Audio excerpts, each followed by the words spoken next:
Sacred Symbols is sponsored by Fume, the remarkable, award-winning flavored air device that eliminates the drama around the term cold turkey. Listeners, stopping is something we all put off because it's hard, but switching to Fume is easy, enjoyable, and even fun. Fume has served over 150,000 customers and has thousands of success stories, and there's no reason why that can't be you. Join Fume in accelerating humanity's breakup from destructive habits by picking up the Journey Pack today. Head to tryfume.com, that's TRYFUM.com, and use the code SACRED, that's SACRED, to save 10% off your order when you get the Journey Pack today. That's tryfum.com and use the code SACRED to save an additional 10% off your order today. Sacred Symbols, a PlayStation podcast, is brought to you by, well, you. If you want to learn how to support our show, go to patreon.com/laststandmedia.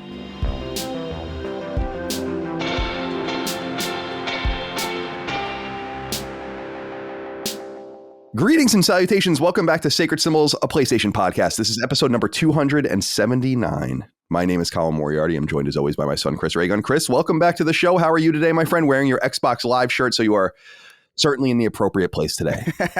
I'm doing all right. Doing fine. Still feeling a little off in kind of recovery mode still, but I feel more or less okay. Well, let's calibrate it a little bit. You're always a little off, right? I mean, 100%. Yeah. So this is like even more from that. Yeah, more than normal, but like approaching the like the baseline, you know? Right. So you're kind of like Earth. You know, Earth spins at an axis because it was smashed by something cosmic in the past, and it's still going, right? But it's wobbling now. Mm-hmm. You know? Yeah. Well, it's good to see you, my friend. Welcome back to the show. What do you got back there? Two guitars? I don't know if I've seen all your guitars before. Actually. Yeah, it's a bass and a just a normal electric. It's a Jackson. Yeah, the bass on the right and the guitar. Yeah, nice. Yeah, nice. Jackson and an Ibanez. You know, nice. I've been messing around with them. Cool. That's funny. Yeah, you just did it. I haven't listened to it, but you just did a song with Derek, right? Yeah, we did a Scooby-Doo. There's a movie Scooby-Doo on Zombie Island where they have this out of nowhere like pop punk banger in the middle of in the middle of this movie. So we were like, let's just do that for Halloween. And I feel like it came out pretty good. But it's Terror Time, and it's out. I think it's on Spotify now, but cool. It's over there. You know? Congratulations. Yeah. Dustin Furman, executive producer. Welcome back to the show, my friend. Good to see you. I wrote a note down here just moments ago as we were talking. When we check our audio sometimes, you say, sounds good to me. But really what I need from you is sounds good to me, you know, because you're the producer of the show. So like us saying, well, it sounds fine to me. It's like, that would be like me saying that, you know, it'd be like me going to a baseball game and the pitcher's kind of out there. He's struggling. Well, it looks fine to me. Yeah. You know, I don't know if he needs to be pulled. I don't know. So I'm just throwing that out there. I need to have a little more confidence as the executive producer. Really, you're the last line of defense on if something looks or sounds okay or not. So again, I don't need to be like, sounds good to me. Be like, sounds good to me. Yeah, Dustin, it's not what you said. It's how you said it. Right. Why am I being attacked right off the bat here? I was going to congratulate you on your wedding. I was going to say such nice things. And now my confidence is being shaken for everybody. My God. I saw some people talking about fuck you gate. A lot of people taking that seriously. Yeah. I was like, wow. Wait, what was fuck you gate? That was when I said, Colin, fuck you for making fun of me for not getting water. Because it's about value. It's not about money. It's about value. You know, and so but people were like, his fuck you went up like 15 octaves. He's like, fuck you. You know, kind of like that. I don't know if that was quite as accurate as what they were saying, but I'm okay. I don't see the interpretation of things that happen on this show are often vastly different than my interpretation of what happens on the show. And I feel like it's kind of like Neil Druckmann telling me my interpretation of The Last of Us was wrong all those years back, right? It's like I am allowed to have my interpretation of the work, but ultimately it's his. So his interpretation is right. So my interpretation is right. Like whatever happens on the show and the way I interpret it, that's what actually happened. Right? Does that make sense to you? Right. Colin, what if I told you that since you hired me in 2018, I had no confidence in almost virtually anything I did? Really? Is that true? I have to let's get into this.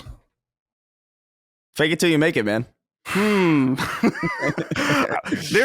how about this? There's always, there's never not going to be a part of my brain that is not confident in myself. That's my nature. You know, if your nature is to be sad, my nature is to be unsure sometimes. But then you just gotta power through it, you know? Right. And overall, that's worked out for me. Usually I don't have any reason to not feel confident in myself, but I just, I that's the thing I got to fight against daily. Not to make it actually serious, but there, you got to fight past it. Well, sounds good to me. Sounds good to me. Yeah. It's hard to tell because honestly, Chris will be like, hey, is this loud enough? Is this loud enough? And then he won't change anything. He'll be like, is this loud enough? And he'll change his volume. And I'm like, well, I don't fucking know. Right. Well, because it's like, did you change your voice or did you change the dial? Mm. Well, so that's where some of the unconfidence. I'm deflecting now. Yeah. I gotta deflect this onto Chris. The initial conversation is always like, because you wake up out of bed and then you roll into the fucking recording room and then you go like, hey, what's up? And then you say, hey, you sound a little low to me. And it's like, okay, well, I'm not talking how I'm going to talk on the show. So let me then elevate my volume to how I'm going to talk on the show. So that way that I know if it's my volume or if it's my actual mic, What's curious is why anything would change between shows, like what is different? It's probably us that's different. It's Windows. Oh, Windows. Okay. Yeah. We've seen it in real time. It changed that input volume.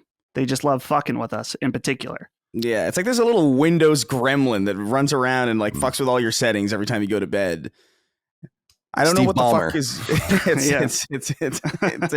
It's a really hyper realistic digital representation of Steve Ballmer running through all your little settings. R.I.P. I think, right? He died, right? I think he died. I mean, I hope so for your sake, Jesus Christ. I don't think so. I think he's very much still alive, but he's 67. Okay, who am I thinking of? Oh, Steve Allen is the one I'm thinking of. Yeah, the third co-founder of. Watch him die tomorrow. Right, Steve Allen's dead. Let's see. This is a John Madden situation. Steve Ballmer will die. Steve Allen. Are you sure? Am I thinking of like a different person? Is that not what was that not his name? The other Steve Allen? Who about Tim Allen? Are you thinking of Matthew Perry? Paul Allen. Paul Allen Wiki. Paul Allen from American Psycho? I was going to say, let's see Paul Allen's card. Let's see. He died in 2018. Card. Oh my God. That's subtle off-white coloring. I love that movie, man. I quote that movie all the time. That movie is so freaking funny. Oh, man. R.I.P. Steve Allen. Yeah. Yeah, bye. I don't know who you are, but... Bye, Steve. But Hashtag bye, Steve. Bye, Steve. We've barely known you. Yeah. I don't know what's going on. What is this? Oh, wait, Colin. Oh, these are my Spider-Man notes for next week. Yeah. I'm going to throw this on you. Yeah. How are you feeling? You're a married man. I heard you talking to somebody. Jaffe? Either maybe Jaffe about, you've been playing with the ring, getting used to that and stuff. How do you feel? Yeah. We'll tell it. So we have, first of all, I wanted to say that I feel great. Thank you to everyone out there who had nice words. I mean, just incredible feedback, which is cool. I have felt a little bit guilty lately about my lack of use of social media, specifically because I always, not for like the social aspect of it, but because I always liked how it was this chronicle of things that have happened. And I've really just stopped using it. So it's like not really that journal anymore, like that Victorian journal of your daily life. Facebook was that for like, from 2004 to 2010 or so for me, where it's just like a lot of things in my life. So I posted my wedding pictures and all of that on Instagram, which I need to remember to use more because I like Instagram. I don't know, I'm just not a very visual person. And on Twitter, and people really had nice things to say, which I appreciate. And lots of messages in about the wedding. We're going to do a whole episode of Constellation about it. The next episode of Constellation, very similar to the one we did after we did the live show, where it's going to be all about the wedding, but only in theory. So things that have to do with weddings or things that have to do with the experience of going to this particular wedding or whatever. But overall, I feel good. Now, one of the stories I'll tell on Constellation is that we went to the Jefferson after we got married. The Jefferson is like the only mega nice, expensive hotel in Richmond. It was built right after the Civil War. And so we went in, we were all dressed in our nines. What was funny was we saw two other couples that had got married and also staying at the Jefferson that were like at the hotel bar just hanging out. So we got some drinks and whatever. But there was this one guy who brought us around, and he came up to me. He's like, I noticed you were playing with your, like, spinning your ring a lot. And he's like, you'll get used to it. And I'm like, will I? Because it's really, it's there, Yeah. It's there on the finger. You can feel it. It's not like wearing a watch. It's a little different than that. So, but I'm feeling really good. We had a great time. Thanks for everyone that came. And again, all the kind words. And I'm kind of just glad it's over because it was dominating our lives so much in the lead up to it that it was hard to focus on anything else. Like last Constellation, we had to deal with something like where I was like, I gotta go. Like I can't even finish the show. Like this is too much on my mind. I gotta go do stuff. And we already kind of felt married anyway. Nothing's really changed on our part. So yeah. So that's it. That's a long-winded answer to your question. Thank you for asking. Yeah, we had a great time. But I'm glad to hear that. Yeah, we had a fantastic time. Good to see everybody. Dude, Hogue there, great. Had extended time hanging out with Gene, since as I've been saying, we rode down together. We stayed at the same hotel. We went to IHOP the day after the wedding on Sunday morning. Had a nice family meal. So yeah, it was a really, really, really nice time. We really appreciate the hospitality. It was great. And good, Chris, you fucked up. Okay, I know. Yeah, you got sick. Whatever. It was a good time. Yeah, I know. Yeah, but I was genuinely, actually, seriously bummed that I couldn't go. But whatever. I played a lot of video games, I guess. People were concerned for you. Anything people were asking me, they're like, "Where's Chris? Where's Chris?" I was just like, "COVID." Yeah, he's been taken by. Someone's like, "How's he doing?" I think it was either Gene or Hogue was like, "How's he doing?" I'm like, "I don't know. He could be dead." Yeah, I could. At this moment, he might not be alive. Yeah, I could have been a fucking specter during the wedding for all we knew. But it really wasn't like, I don't know. To me, it wasn't even really, because honestly, I would have gladly gotten you all sick, because I know you don't give a shit. No, I don't. But for me, it was more like I feel so horrible, and the idea of like traveling and like doing all these connecting flights for like, I think the flight that I had was like, it was like 9 hours with both ways. With like, and I was like, I don't know if I feel well enough to do that without getting mega sick. And then like, if I go to the wedding and I'm just like throwing up in the aisle, I was like, I don't want to have that moment etched in everybody's memory forever. So it was more of like a security thing for my own image more than anything else. But we told the story about last year, like about a year ago to the date. Micah and I went to a restaurant that we really love. Actually, the restaurant that we had our rehearsal dinner in quotes on, because there was really no ceremony of any to rehearse, so we just all got together like my family. But I don't eat all day, as people know, and then I work out, and then we eat dinner. So like I get mega dehydrated. Anyway, we told the story, but long story short, I projectile vomited all over Micah's car. Oh my god! So you got to be like bad. Yeah. So like you gotta. To the point where I'm like, I think this thing's done. There was like a moment in my life where I'm like, we have somehow totaled the car without crashing it. On the inside? On the inside, yeah, on the inside. Oh boy. Yeah. Well, she stayed. She did. She stayed. So that's how you know. That's if you spew. Because we were driving there. I'm like, I don't feel so good. Well, the big thing was I forgot my water. That was the big thing. I like chugging water, and I forgot my water. So we're in this half-an-hour car ride. I had just worked out. I haven't eaten in 24 hours. And that's bad. Yeah. And halfway through, I'm like, I think you got to pull over. So like she pulled over and I threw up. Then we ended up getting there. I immediately order because I haven't eaten all day. I immediately order nachos and an old fashioned. Right. And then I have to go, and I go into I throw up like 2 times in the restaurant. And then eventually, like, he brought the chips. I had a few of them. I had like a sip of my old fashioned. I'm like, we got to go.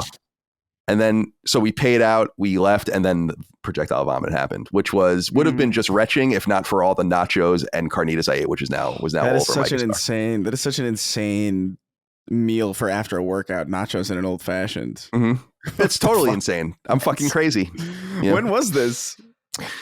Last November, so I would say around now. Last year. I thought you were going to say when I was like 26. No. It happened just last year. I've had a lot of interesting. I've shit my pants multiple times. I've thrown up. My 21st birthday, wedged between Mike Pope, who you met, Dustin. Hopefully at the wedding. Hopefully you met him. I don't know if you actually did encounter him.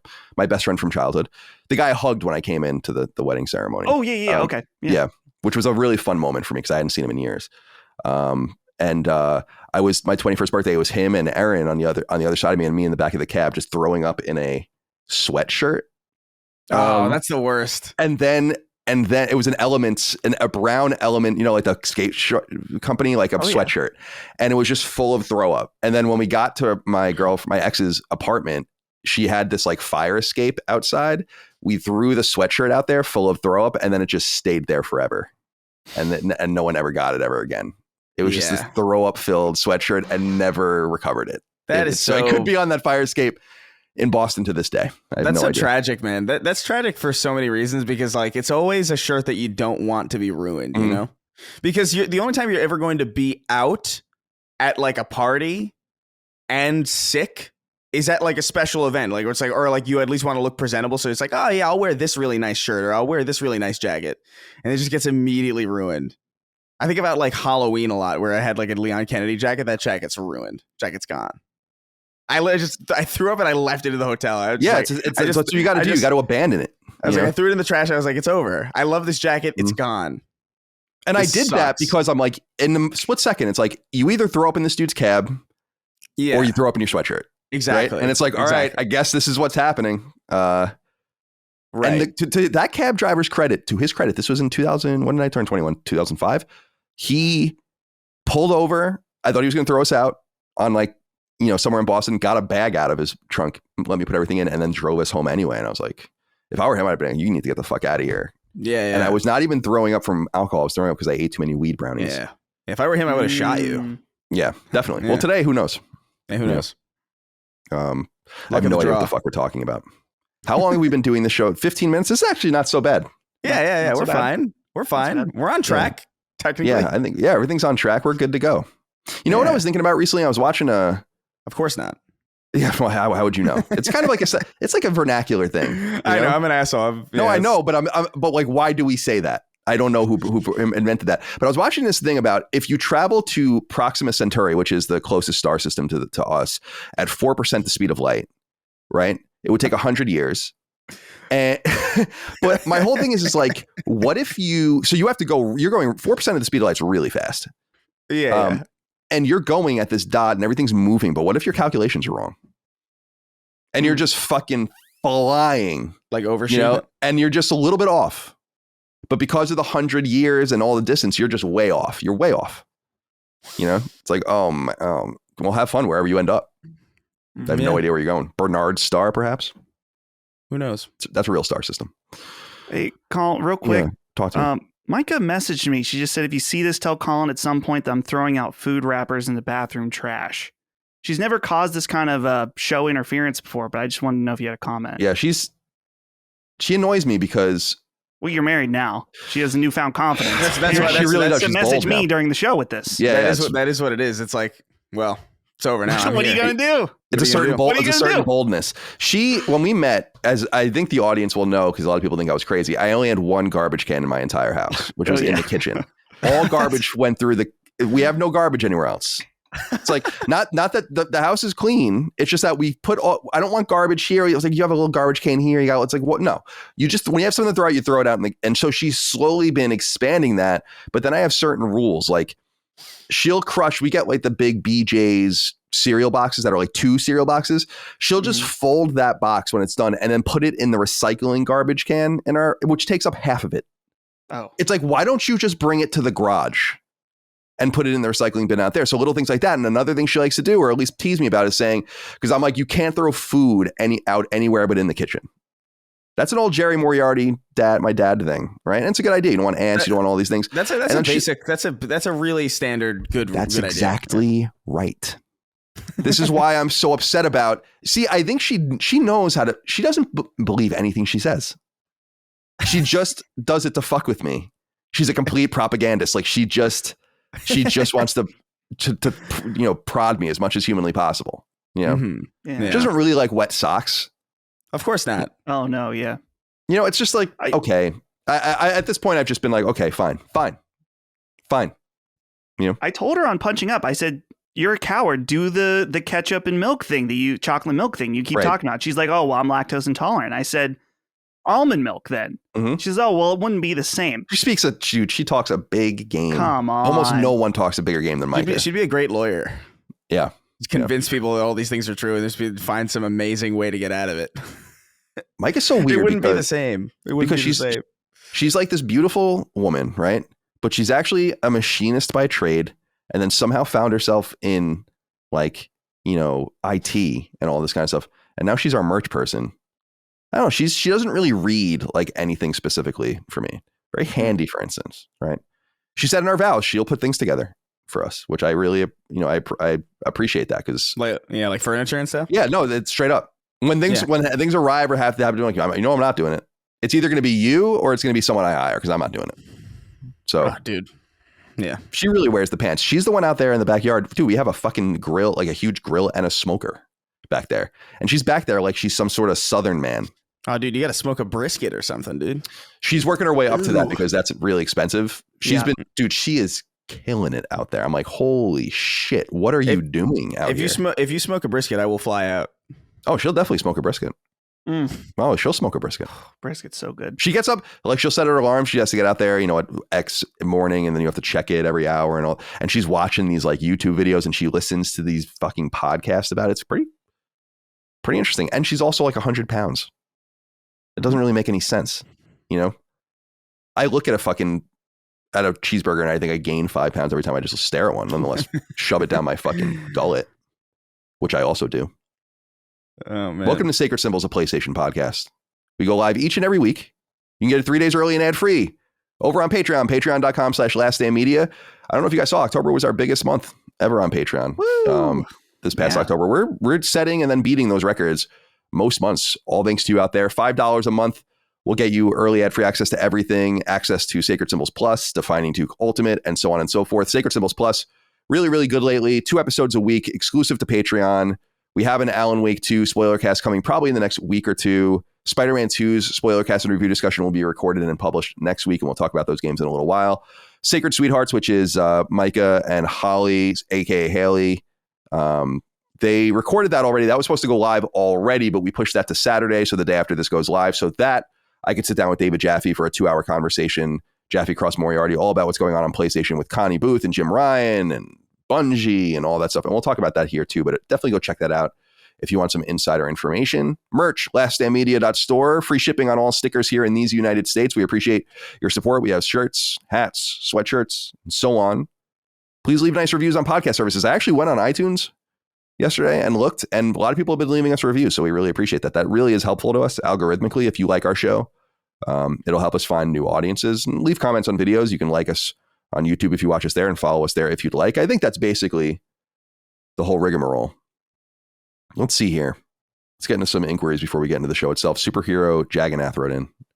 Said, Colin, I have just one question. Who in their right mind approved the Kingdom Hearts song Simple and Clean to be played at your wedding reception? Dustin posted a video on Twitter of this travesty, and we, as your faithful community of followers, need answers. Have you secretly been a Kingdom Hearts fan all along? Was this Micah's nefarious doing? What is the meaning of this? Micah did it all. I didn't anticipate this. I don't know. I actually, does Micah even like Kingdom Hearts, or did she do this specifically for you? Or she might have done it for me. I don't know. Yeah, because I had no idea. If it was up to, well, it's not if it was up to me. If it was left to me, it would have been silent because there would have been no DJ because I wouldn't have done any of the work. So not only was the DJ there because of Micah, but also she was, he was playing the songs that she chose. But I saw that you were, there was some excitement about this, a little bit of a buzz about the building, the Independent. Yeah, that's what it's called, right? The golf course the golf club that we got married at. So what did you feel well after that? Did you feel good about yourself? Oh, I felt really good. I really like that that short little clip at the very end. I zoomed in on you and you're standing up, and a lot of people thought you were going to tell the DJ to turn this shit off, which it didn't. It remained going. But honestly, I didn't even notice, and I wouldn't have even known what it was. So, okay. Yeah. Dude, Micah, shout out to her though, because to my understanding, she did put together most of the soundtrack for the evening. Mm-hmm. And we were getting down hard. We were having a great time, all of us. Dancing, having a good time, great playlist. Colin, I did see you out on the floor there briefly. Oh yeah, I was dancing with a little none bit. other than Betty Ann Moriarty. Oh yeah, I was dancing with my mom and just for a few songs I felt, and this will be one of the things I talk about in our Constellation episode, and as I discussed in the weeks leading up, was I felt a great social anxiety in making sure to talk to people and like thank them and shake. I talked to everyone, like for at least a few minutes. Went around to all the tables and all that. So in the interim, I went on the dance floor, but it was cool, Dustin, to see it. I live a very fractured and unusual life. I don't want to get into my topic on Constellation too deeply, but my parents splitting up and then me living in multiple different places, and then going to college and then being in California in 2 different places, you just pick up people along the way. And that was the only time that until maybe I die or whatever, that everyone was together and like seeing worlds truly collide. Like the next day, so Sunday, I reached out to various people that I knew were going to be around for a little while longer. So I had like 4 or 5 people over the house, and it was one of my very close friends from San Francisco, Nate Ahern, who people might remember from IGN. And he left IGN a long time ago, but he's like really like one of my, if not like my best friend from that era, and was my boy. In fact, I've told the story that when he moved, he took a job. He left IGN to go to Apple, which is in the Bay Area, but then he left to go to Xbox, which is in obviously Washington. And we had like this big night out to like say goodbye to him and his wife. And then I cried at the end of the night because I knew like he was the person that got me to break out of my shell. And I knew that when he left, I would revert back to my former self. So it was great to have him. So he came over, Ramon, who everyone knows, my best friend from college. So it was him. And then my friend Mike Patelli, who I met only in the last couple of years. And it was the first time I met him in person at the wedding, actually. He's like my G.I. Joe friend that I met trading G.I. Joes, and he's a good buddy of mine. So we had, and my friend Sin, who was my first friend at IGN back in 2003. So we had them all together, and it was cool to like just see everyone interacting with each other, you know, like and being with each other. And I'm like, I find though I like keeping my friend group separate, that's the way I've always been. It's like, I want to do this with this person. I want to do this with this person. I like doing this with this person. It's true that I've found, in my opinion, very good people that seem to all like each other. And so there's something about them too, you know? Anyway. Yeah. Yeah. Dude, it was, not to get too far into the Constellation topic. I will just say, seeing the crossover of Moriarty lore in real time, like meeting PJ. Right. You met PJ? Like, that's my brother Dagan's best friend. Yeah. PJ. And not like what a I brother expected. Yeah. Not what I expected PJ to be like, but at the same time, exactly what I expected PJ to be like. So yeah, PJ's all like tatted head to toe. Basically, he was wearing a button down, but it was Magikarp's. Magikarp, yep. Dude, it was awesome. Sick. It was very cool. That's so cool. That's my brother's best friend from the island. They met in the late 80s, and I basically grew up. He was another of my brothers, basically. And we took a great picture together that I was really happy to. I hadn't seen him in years, you know. So yeah, it was cool. It's cool to see him. It was cool. You know, my dad gave a nice little speech. Micah's dad gave a nice little speech. Dagan wrote like a limerick.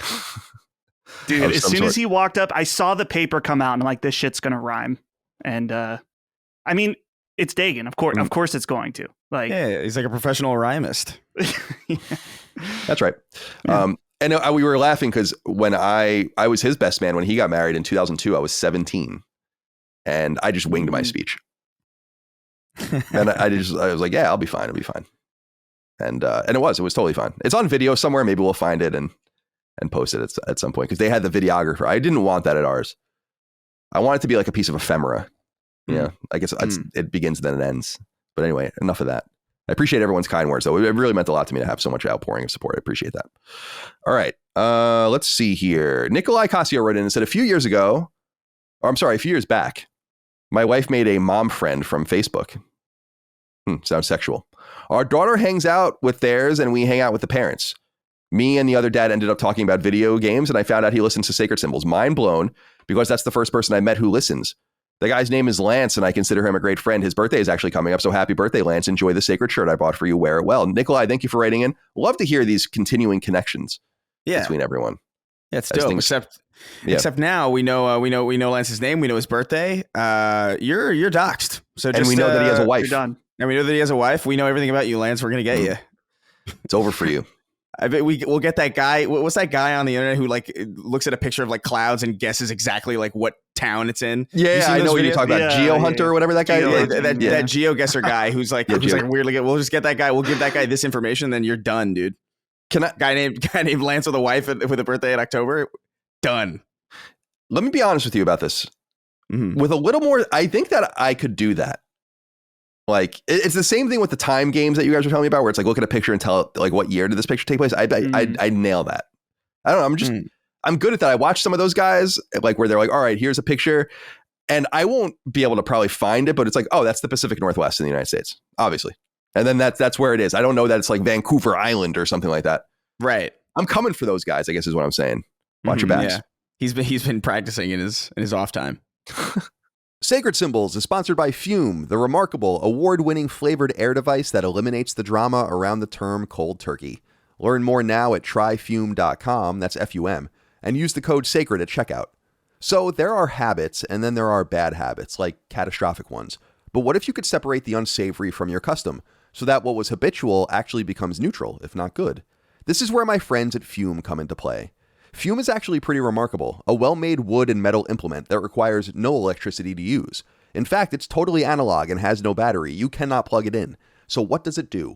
Well, within Fume's sturdy interior, you place flavored cylinders that come in a variety of options: white cranberry, crisp mint, maple pepper, and many others, including my personal favorite, orange vanilla. Then you merely pull, and that's right, all you're getting is flavored air in return. That's it. Nothing else happens. Do you see how useful and even wonderful this entire contraption is? It's great for cessation, yes, but I'm not even in need of that personally, and I still really like my Fume. So its uses are potentially legion. It's tasty and it hits the spot, but I'm just vibing with my Fume, making great decisions that can be replicated the world over. Listeners, stopping is something we all put off because it's hard, but switching to Fume is easy, enjoyable, and even fun. Fume has served over 150,000 customers and has thousands of success stories, and there's no reason why that can't be you. Join Fume in accelerating humanity's breakup from destructive habits by picking up the Journey Pack today. Head to tryfume.com, that's tryfum.com, and use the code SACRED, that's SACRED, to save 10% off your order when you get the Journey Pack today. That's tryfum.com and use the code SACRED to save an additional 10% off your order today. David Wilson II wrote in and said, "Hello, boys. How do you feel about vanity license plates? I saw one the other day that said illest, and I thought to myself, how dumb is it to pay extra to advertise something that no one else will understand?" I think I understand that. I think there could be creative combinations one could make, but most simply fall short. In my mind, the only acceptable vanity plate should be if the proctologist has an ass man plate. Hey, it's the ass man. Should license plates just be left alone and have random numbers or letters, or should people spend their disposable income on vanity? I wanted to bring this up because in Virginia, there are more vanity license plates per capita than in any other state. And it's because vanity plates are incredibly cheap here. Every fucking person down here has a vanity plate. It's insane. Seriously, I would say a third of the cars have license plates here. Like, it's insane. Just an absolute ridiculous number of vanity plates. My whole thing about this, I don't drive, as everyone knows. I did have a scooter and that had in California, had just a normal California plate on it. But I wouldn't want people to know who I was, right? Don't you want to be as anonymous as possible going to and fro? You don't want to be like, hey, it's the ass man. And then like you do something and then they get you on camera, or you like get a speeding ticket, or people, I don't know. You just don't want that. To me is what comes to mind. You just be anonymous, get to and fro without people worrying too much about who you are. I don't want you to look at my car and then you're sounding it out. And you're like, oh, what does this mean? I don't know. Who's this guy? Nah, I'm good with that. So no, I'm not into it. Yeah, I've never really cared for it either. There's just the notion of it. It's just like, the only use that I could ever think of would be to kind of have all of the characters be similar enough that it would be kind of confusing, that you couldn't really like read in like a quick glance, just so you can get away with it. It'd be like, hey, look at that guy's license plate. It's 38B338B38B3. You know what I mean? And just things that look similar enough at a glance, where it's like, or you get like a loose like a picture, and you're like, oh, is that a 3 or a B, or like, what the damn it, he's gone. We lost him forever. Or like 11I, lowercase L. I don't know. There's no lower cases. It's not an NES password. Why not? It's a vanity plate. Put a, you figure it out somehow. When I was a landscaper in Massachusetts, a dude I worked with lived in New Hampshire, and he lived in Manchester, New Hampshire, and his license plate was Man Van. That's a scary license plate to see. I feel like. I just always remember that because I was like, it just sounds gay. I don't know how else to say it. Sounds gay and or ominous. Gone, Man Van. Oh my goodness. All right. Ryan Barry wrote in and said, "Hey gents, I watched the Boogie 2988 documentary after hearing it mentioned on Sacred Symbols Plus, and it really made me wonder about those younger YouTubers coming up whose entire career is content creation. Will we see a whole lot of middle-aged former YouTubers going off the rails in 20 years as they lose relevance and their income dwindles? I'd love to hear your thoughts on the doc. I haven't seen this yet. I bring this up because Jaffe brought it up, and I just feel like you two would have to know about this documentary that's been going around that I've been reading a little bit about. I'd like to sit down and watch it. Dustin, are you familiar with this Boogie 2988 documentary? I am. I watched it yesterday, actually. I think it was yesterday. It's very sad. It's a situation where you kind of feel bad for him and also kind of don't. at the same time, you want him to help himself, but he can't. He refuses to help himself. It's particularly when it comes to money, where it's like, dude, you don't have any money. You have barely any money coming in. So why are you spending money? You can't, but he does anyway. It's crazy that he has no money. That's crazy. Dude, apparently he lost almost all of it in crypto. Yeah. So it's like, man. I mean, I don't know what to tell you. And hookers. I know content creation. I know YouTube. You guys know it even better than me. I know how much people make. Like, he by right should be a millionaire. He should, yeah. Straight up. So that to me is really sad. Yeah. What's really crazy to me is that, dude, like he made so much money, and then he also lives in Arkansas. Like, he should be like, comparatively speaking, he should be living like I don't even know, like a small prince. Right. You know what I mean? Like, it makes no sense to me that he's the Lord of the Manor. Like, where the fuck, if you can't, I'm sorry, dude, if you can't afford, how are you're in Arkansas. How the fuck I could buy a house over there for like 20 cents right now, probably. Like, it can't be. And you find out in the documentary, like, just all the money he had and all the money that he wasted on, like, both crypto and hookers and stuff. And it's just like, it's crazy, dude. I can't. Look, I'm not the most, like, financially, like, sound person. You know what I mean? I'm, like, really bad with money. I'm not really good at, like, managing this stuff. But I also know, like, not to spend, I don't know, $200,000 on hookers. Or, like, put $500,000 into crypto. Are you insane? And by the way, to have all that money and then have he at the beginning of the documentary, he shows his house. He shows, like, how much money he has on his house, and it's barely anything, like, compared to what he had. It's like, dude, like, why not just if you're gonna at least put all your money into crypto and all this other shit, at least pay your house off first. Right, exactly. That's exactly why would you right. not do that? Mm-hmm. That's my whole mentality. It's my whole mentality. I'm sorry, Dustin, you had more to say. Dude, Colin, I think you'll love it. I wrote it down. The documentary does a good job in making you feel conflicted, because there's this whole part about his 20-year-old girlfriend, and you think that's a strange situation. I didn't need to see them naked in the tub together, but it does show that momentarily. Oh my God. So you feel weird about that, but then a few minutes later, they show them having a heart-to-heart where Boogie's basically says, yeah, I'm going to die soon. And you need to be prepared for that, because I could have a heart attack at any moment. And she, like, is bawling, and you feel so bad. But at the same time, you feel weird, because, it's very good at that. Very conflicting feelings throughout the documentary. Well, when it came up yesterday during the Jaffe conversation, I wrote it down. It was the first thing I wrote on my notepad. It's the name of the documentary. So The Last Sad Days of Boogie, I think it's called. Yeah. And I'm just covering up the rest of my notes. Reminds me of, like, when you were in school, or maybe you guys didn't do this, and you had like the letter cards above the, it was like A, B, C, D, E, F, G. Yeah. And all that. And they would cover them up, and you would expose them as time went on, as you went over them or whatever. I don't know. I remember that. But I'd like to check that out, because this is why I wanted to bring it up. It's not because of Boogie. I have nothing. I've met Boogie before, and he was totally nice to me. Yeah, me too. Yeah, he was a perfectly nice person. As I said I don't know him really at all. But as I said to Jaffe, I found his whole shtick increasingly annoying, to the point where I just unfollowed him a few years ago, and I really haven't been keeping up since then, because it was just constant drama. Like, where I'm like, this is just so off-putting to me. It's just not what I'm into. But what I really wanted to bring this up, and why I wanted to bring it up, is I'm curious if you guys, and Chris, I wanted to ask you this first. Like, have you ever thought about your own obsolescence? Like, it's not around forever. Like, I'm not under. Here's what I think, and I'll knock on wood. I think that I could make money for myself on the internet for a long time. Like, if I needed to just, like, I could stream a few times a week and make thousands of dollars a month probably, and just be okay, I think, for a long period of time. But as far as having, like, real relevance and the company being big and the shows being important and stuff, I understand that all things are on a timer. And I have been preparing for my obsolescence since I became relevant in any way, shape, or form, since the very beginning. I have been relevant in my own mind anyway, longer than I really would have imagined. And I've tried to make really wise decisions so that when the end comes, which it will one day, maybe soon, maybe late, I don't know, that I'm not in this situation where it's like, well, what do I do? It's like, well, my house is paid off. I have no bills. I have no blah, blah, blah, whatever the case might be. for all those different things. So, and I have a lot, money put away, and I've always lived well below my means. So in some sense, when I became relevant, I always knew at the end of the tunnel, they were going to boot me out, and that was going to be over for me.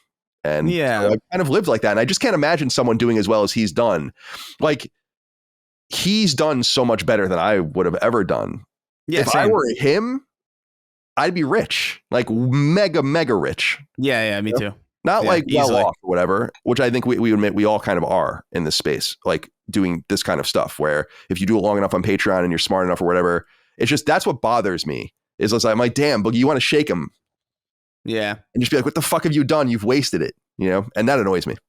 Yeah. No, I mean, I think about it sometimes, but then I also think about like, I don't know, to me, relevance is a very specific thing that is kind of independent from wealth and being well off. You know what I mean? There are plenty of wealthy people who are not relevant at all, and sure. And so to me, I look at like, oh, am I part of the conversation or whatever? Or like, am I brought up? Or like, how many times is my name written on Twitter or whatever? And if it goes down, it's like, oh, well, that kind of sucks, I guess. But also at the same time, I look at my, like how well the channels are doing. And I look at how well the podcasts are doing. Like we just had the biggest month on Snark Tank also. So like, to me, it's like, love it. We're not relevant, I guess, in the sense that we're not. Oh, just giving you a little bit of a celebratory symbol hit. What the fuck? Just giving you a little celebratory symbol hit. Sorry about that. Oh, that really jarred me because I thought you had a gong. Oh yeah, no, it sounded like it because I hit the crash symbol with my finger. So yeah, made that noise. But gong. But yeah, so to me, it's like, yeah, I'm probably not as relevant as I was, but I'm also at the same time in a position where I am doing better than I was. So it's kind of. I'm also doing more, so that's probably why also. So like, I don't know. I think about it, but I don't really care about it because I know there's like a myriad of things that I could do at any given moment to be fine. You know what I mean? Like, right. That's kind of the way I feel. I'm not too. that like concerned about it. Yeah. Right. I agree with you. Actually, I don't know who was on the episode when I did like internet fame. Were you on that one, Chris? Right? Were you on that one? I think well, we talked on. Oh, you so, yeah, okay. Well, so we had this conversation where. That's perfect. I hope people go and listen to that episode of Constellation because that's what we were saying is that I think you said it already where I think I'm less famous in internet fame than I was at IGN by a mile and even at Kind of Funny.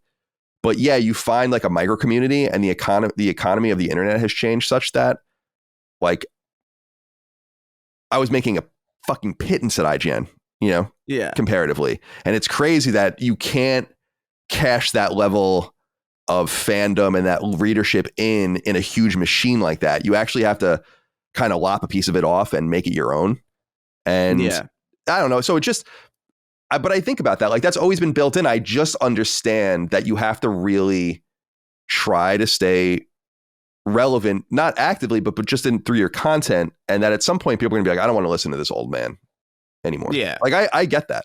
Like I totally accept that. I don't know, Dustin, you have anything you want to say about this? Have you thought about it at all? Yeah, well, I think that just to respond quickly to you first is that you may be an old man talking about PlayStation, but there will be plenty of old men that listen to you become an old man talk about PlayStation who that's true. Also may want to. So while I think that you're right that eventually the audience may stop growing because we just won't relate to younger people as much, which I mean, we can already see that now through our demographics that we're not super popular amongst, 15 to 21 year olds or something. Yeah, we're not even talking the same language or playing the same games or anything that they are. Right. Yeah. But I think that, I don't know, I think most people don't grow out of video games. There are some people that do or think they do or try to, but I think that potentially that means that they'll be around for us, but we'll have to see. The weird part for me compared to you guys is that I'm still fresh in my quote unquote relevancy on the internet. He's fresh. I'm fresh. Yeah. So gross. My perspective has always been, I made it here. Now I got to figure out how to stay here. Hopefully, with you guys, but if you guys are ever out, then I got to figure something out too. Oh, Chris is going to do something horrible at some point and fucking ruin this whole show. Anyway. I know it. I just know it. And that's baked into the cake. That's just like that's been baked in since the beginning, Yeah, we have a clause. It's the Chris clause. People will be, we say it sometimes, but people will be fascinated to know Chris and I have never signed a single document between us. Like this show just has happened based on a gentleman's agreement since the very beginning. That is very much just how our brains work, though, because the second I see a document of any kind, I'm just like, fuck. I'm immediately put off by it. Yeah, because it's just like you can't just be a decent person. Like, is that too difficult? Right. Like if you can't pay people and give them and do what you say you're going to do. Yeah. And what's the point anyway? Yeah, exactly. To me, I feel the same way. Yeah. And then to me, it's just like, well, if it's bad, I'll just walk away because there's nothing holding me to this. Right. Exactly. Yeah. I mean, that's kind of how I felt about it. But so does that make me the only person that signed a document with you, Colin, in terms of employment? Yep. Yeah. Because my whole people that don't know, and we've talked about this, but we basically just have all gentlemen's agreements. A lot of it is just tracked in email. I mean, whatever. I don't like have a notarized legal document that says like Chris is the co-host and this is what he gets paid. It's like, Chris, I want you to do the show with me. Here's what I'll pay you. And then it just happens. But every person that comes and works with us, and we're going to be dealing with this again soon, is they get approached with like, well, it's up to you. I have lawyers. I mean, I have an accountant, I have lawyers, I have people do proper things when they need to happen. I'll be very happy to, have a document written up if it makes you more comfortable. And every person has said, no, it's okay, except for you. Right. But the only reason, was I was leaving my job. I'm not even, people are going to be, I don't care. I don't think that's a stupid thing. We don't have one anymore. Yeah, no, exactly. That one's null and void at this point. I totally don't mind that at all. My whole thing is like, when we get new people, I always tell them like, just talk to whoever you want that's involved. They have carte blanche to say whatever they want. And just investigate, and then come back to me and tell me how you feel. And it's always the same, or at least it has been the same these last few times, which I appreciate and I think is cool. But I just think it keeps it a little looser and it doesn't tie anyone down, and they know the right thing's going to happen. I'm just not going to do wrong by people. I'm not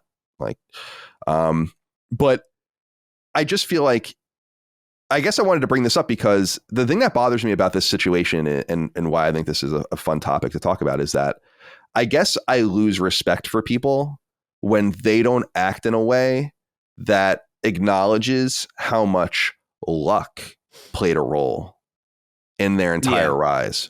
Mm-hmm. And the one thing I've always understood, because people are like, oh, you have no talent, Colin, you're just lucky, whatever. And I'm like, well, maybe I don't have talent. I don't know. But I've never, ever, ever denied how lucky I am. Right. And the second I got my freelance position at IGN in 2002, I realized how lucky I was. When I became a full-time employee in 2007, I realized how lucky I was. When I found it kind of funny, I realized how lucky I was. And when I did this, I realized how lucky I was. And I've always responded in kind. And when you're in that position and you blow your money and you blow it all and you just fuck it all up, it shows to me that you didn't appreciate the secret ingredient to the entire situation, which was luck, and that you can't simply replicate it. Like you can't say like, well, I've wasted that money and I wasted that time and I wasted that energy, but I'll be able to do this. And it's like, well, no, that might've been it. So you really should have taken full advantage of it. And that's just the way I've always tried to operate. That's why I always encourage people to live way below your means. Just live below your means. And just accumulate wealth and accumulate money and safety and security for yourself as much as you can. And that's why I always say too, like the people that are not lucky, like this show is kind of for them in some sense. And it's not like supposed to be this melodramatic thing, but that's what we always say. It's like the guy who has to drive the truck, the guy who has to stock the shelves, the guy who has to sit at his fucking computer writing rote, boring emails, and just, he hates his fucking life and he's looking for any sort of entertainment. Like that kind of behavior, like you see in that documentary purportedly, and I'll watch it and I'll report back. That just shows me that people don't understand how fucking bespoke and lucky it is. You're crazy if you blow it. Yeah, truly, especially like that, man. I really can't even fathom. I can't even fathom having that much money and not immediately paying off my house. Like it is impossible to comprehend. Totally, but I totally agree. Because like that's my whole fallback thing too. Is like I want to be in a position if and when it all goes away, where it's like, well, your living expenses are minimal. It doesn't really matter. I guess right. If I totally ran out of money one day, I was like, oh, go work at a fucking bagger at Publix or something. But that's not. I just don't think that's going to happen. And I don't know. Yeah, I want to watch the documentary, but I love the topic of our own obsolescence. I think it's fun to talk about. Like it's dark. What is crazy though is and it's wild because I don't post that often anymore. I'm trying to post a little bit more often, but like it's really more. I'm really more in the podcasting space at this point. But like a lot of the YouTube channel revenue that I have is from like people just watching stuff in the backlog, like over and over again, or just like maybe people finding it for the first time or whatever. And every month without fail, the check that comes back is, despite very little added to the mix, it's still way more than I was making when I was working at like Sears or like retail, which is crazy to me. That makes no fucking sense. But yeah, I don't know. I've got a lot of. I'm really confident in my ability, so like I'm not really all that worried about it. You're also multi-talented. You guys are both multi-talented too. I just think that that's really relevant. Like you're an editor, you're a writer, you're an analyst. You could consult. You can do all sorts of things. Like I actually think that my own strengths are much more limited. I've just been able to leverage them in a unique way, especially with podcasting. I was just there very early, and that was just that was a huge advantage. It took nothing more than just a microphone and IGN. And again, that goes into the luck prospect of it. Like, exactly. Yeah. The luck is just total luck. Total luck. Anyway, I can't wait to ruin this show by getting caught smoking crack. That's fine. That'll probably help. You have to think worse than that. Yeah, I can't think of anything worse than crack. Yeah, I don't know. Well, you have to give a baby crack. It's like Chris is selling crack easier than selling crack to a baby. Yeah. Chris has joined global jihad. And then we're like, oh my God, here we are. Now we have to and even then, I don't know. I don't know, man. I'm a very boring person. Like really, like I know people like to say that. People like say, "Oh man, you're so humble," or whatever. But like sincerely, like I think people seem interesting because of the stuff that they make. You know what I mean? Mm-hmm. Like I saw an interview with like what's his name? Oh my God, Ben Affleck, where he was like, "Yeah, I mean, people expect a lot from me, and then I just sort of I don't know. I'm just a guy, and I'm really boring actually." And people are always disappointed, and they're like, "I thought that, oh man, meeting Ben Affleck was really lame," and I'm like, "Well, I mean." It was like weirdly relatable. I was like, I didn't expect to ever relate to Ben Affleck. You know what I mean? Yeah, because totally. He's so like, but it makes sense. Actually, the pictures, as those funny pictures of him come out, like the video of him like looking despondent and smoking the cigarette and all the different things. I love that image. Yeah, like I relate to him more as I get older. I'm like, yeah, I get you. I got you. Oh man, I got you. All right, let's get into some game talk, my friends. There's things to get through this week, as this is Sacred Symbols, a PlayStation podcast. Mm-hmm. Episode. What episode is this? 279. 279. Yeah. Shadi Haddad wrote into us and said, guys, we are close to the Game Awards announcing the nominees for Game of the Year. What 6 do you think make the cut? Dustin, do you have any thoughts here? Well, yes. First, I got to shout out. I believe I talked to this man yesterday, and I believe his name. We talked about the pronunciation of his name. I believe it's Shadi, actually. Which I thought it was. Yeah, I thought it was the other way. He's a physical therapist. He's helping me with my thumb. Oh, really? Yeah, he reached out to me. So shout out to him, first of all. I was so funny. I saw you picked his name, and I was like, what are the odds? Definitely keep putting that surgery off as long as possible. He thinks that it's definitely not necessary. He's a legit physical therapist. So I talked to a surgeon, and surgeons want to do surgery. So okay. Well, fair enough. That's what he's saying. So we'll see. All right. We'll give it a shot and see what happens. I wrote these out. Okay, here's my 6. Yeah. Tears of the Kingdom, Baldur's Gate 3, Super Mario Brothers Wonder, Alan Wake 2, Spider-Man 2.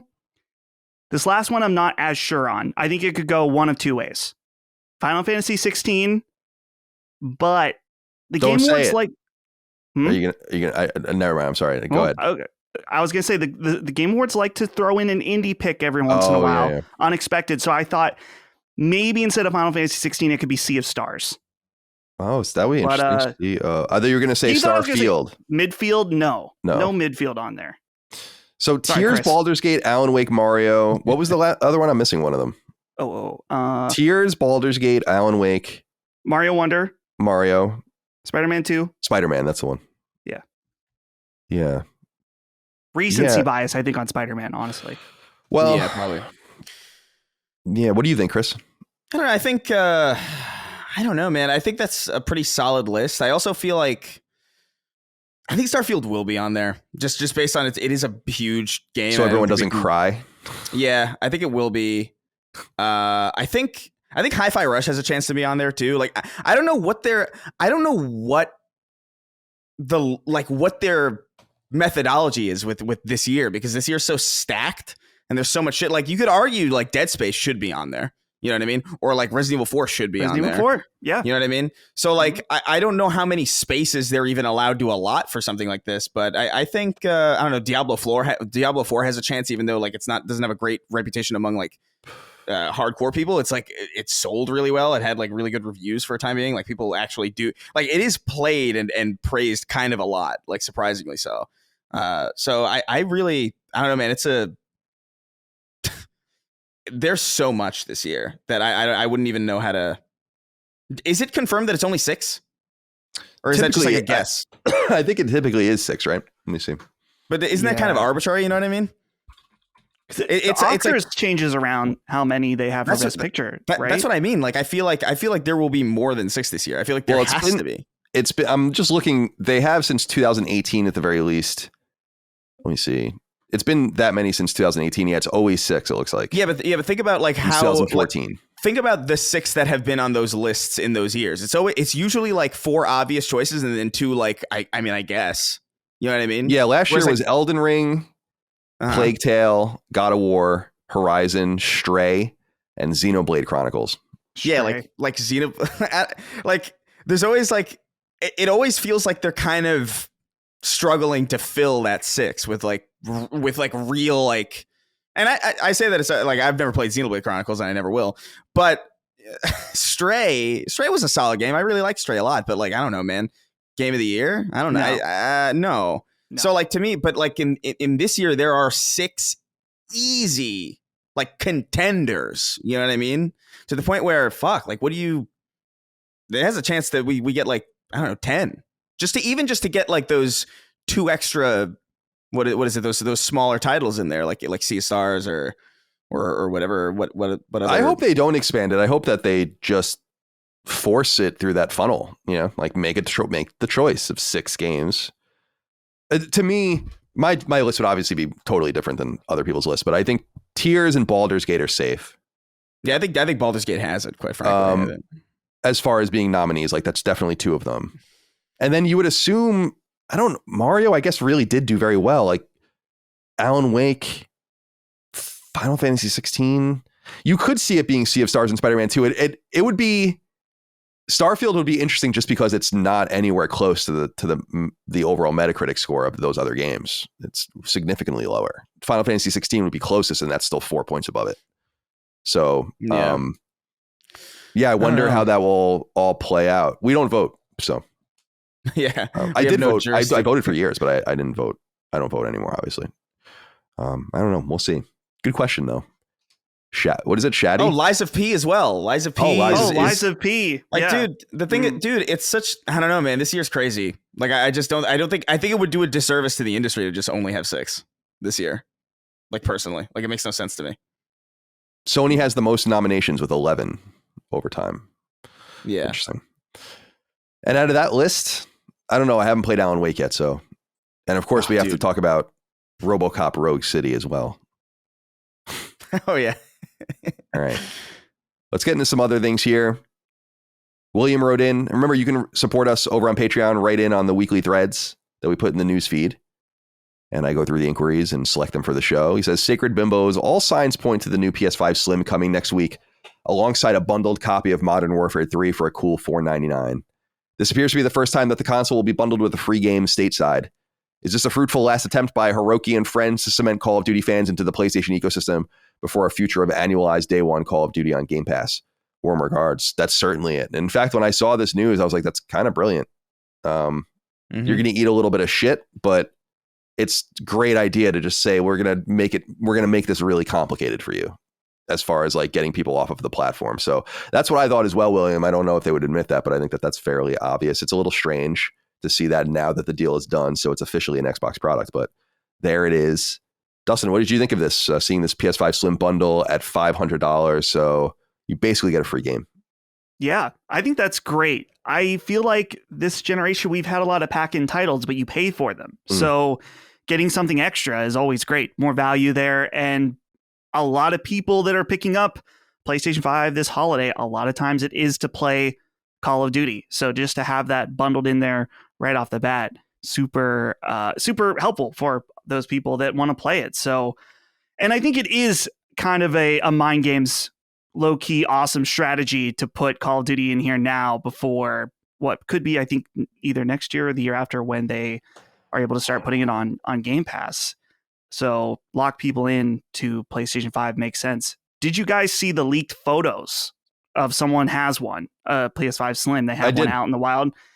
I don't know, man. It's hard to tell. You're seeing one or two images on Twitter or whatever. This thing looks kind of like Wish.com PlayStation 5. Yeah. You know? Yeah, no, 100%. It looks like shit. It looks like shit. It looks like a lumbering piece of shit. But I mean, it's it's a slim model of a PS5. The thing that I can't get over the thing that I really can't get over is just how pronounced. Like the thing about the PS5 was that it looks kind of like it just looks really loud, and it looks like it demands too much attention, and it's huge and whatever. And this is smaller, but for some reason, it's that pregnant bump from the disk drive that is so much more pronounced that it for some reason looks more attention grabbing than just a normal PS5, despite it being smaller. Like I can't get over it. Like how it looks in that form. I hate it. But this also does not appeal to me at all. Like the notion of like, oh, it's like smaller, cool. I'm waiting for the Pro, and if the Pro is ugly, which I don't know, man. I don't know what the PS5 is just proud of being ugly, I guess. But we'll see. Then we'll make it a decisive call. But yeah, I think it looks pretty rough. It looks like those images of like the GS5. You ever see those? Where it just looks like, you know what I mean? Those like it's like it looks like fake. Yeah. Okay, wait, hold on. I found a picture. So Colin, I'm looking at it now. Yeah. Okay, yeah, I found it on Walmart.com. The Game Station 5. Oh, the game. Oh, that's what I'm sorry. I thought you were looking at the PS5. Yeah, Game Station 5. Let me look. Here. Okay. There it is. Yeah, I see it. It does. AliExpress it came up on. Oh yeah. Okay. Here, yeah, you sent it here. Let's see. Jesus Christ. Look at this fucking thing. Yeah, it looks like, I think the new one looks like a router. And it's not for me. I'm excited about the Pro.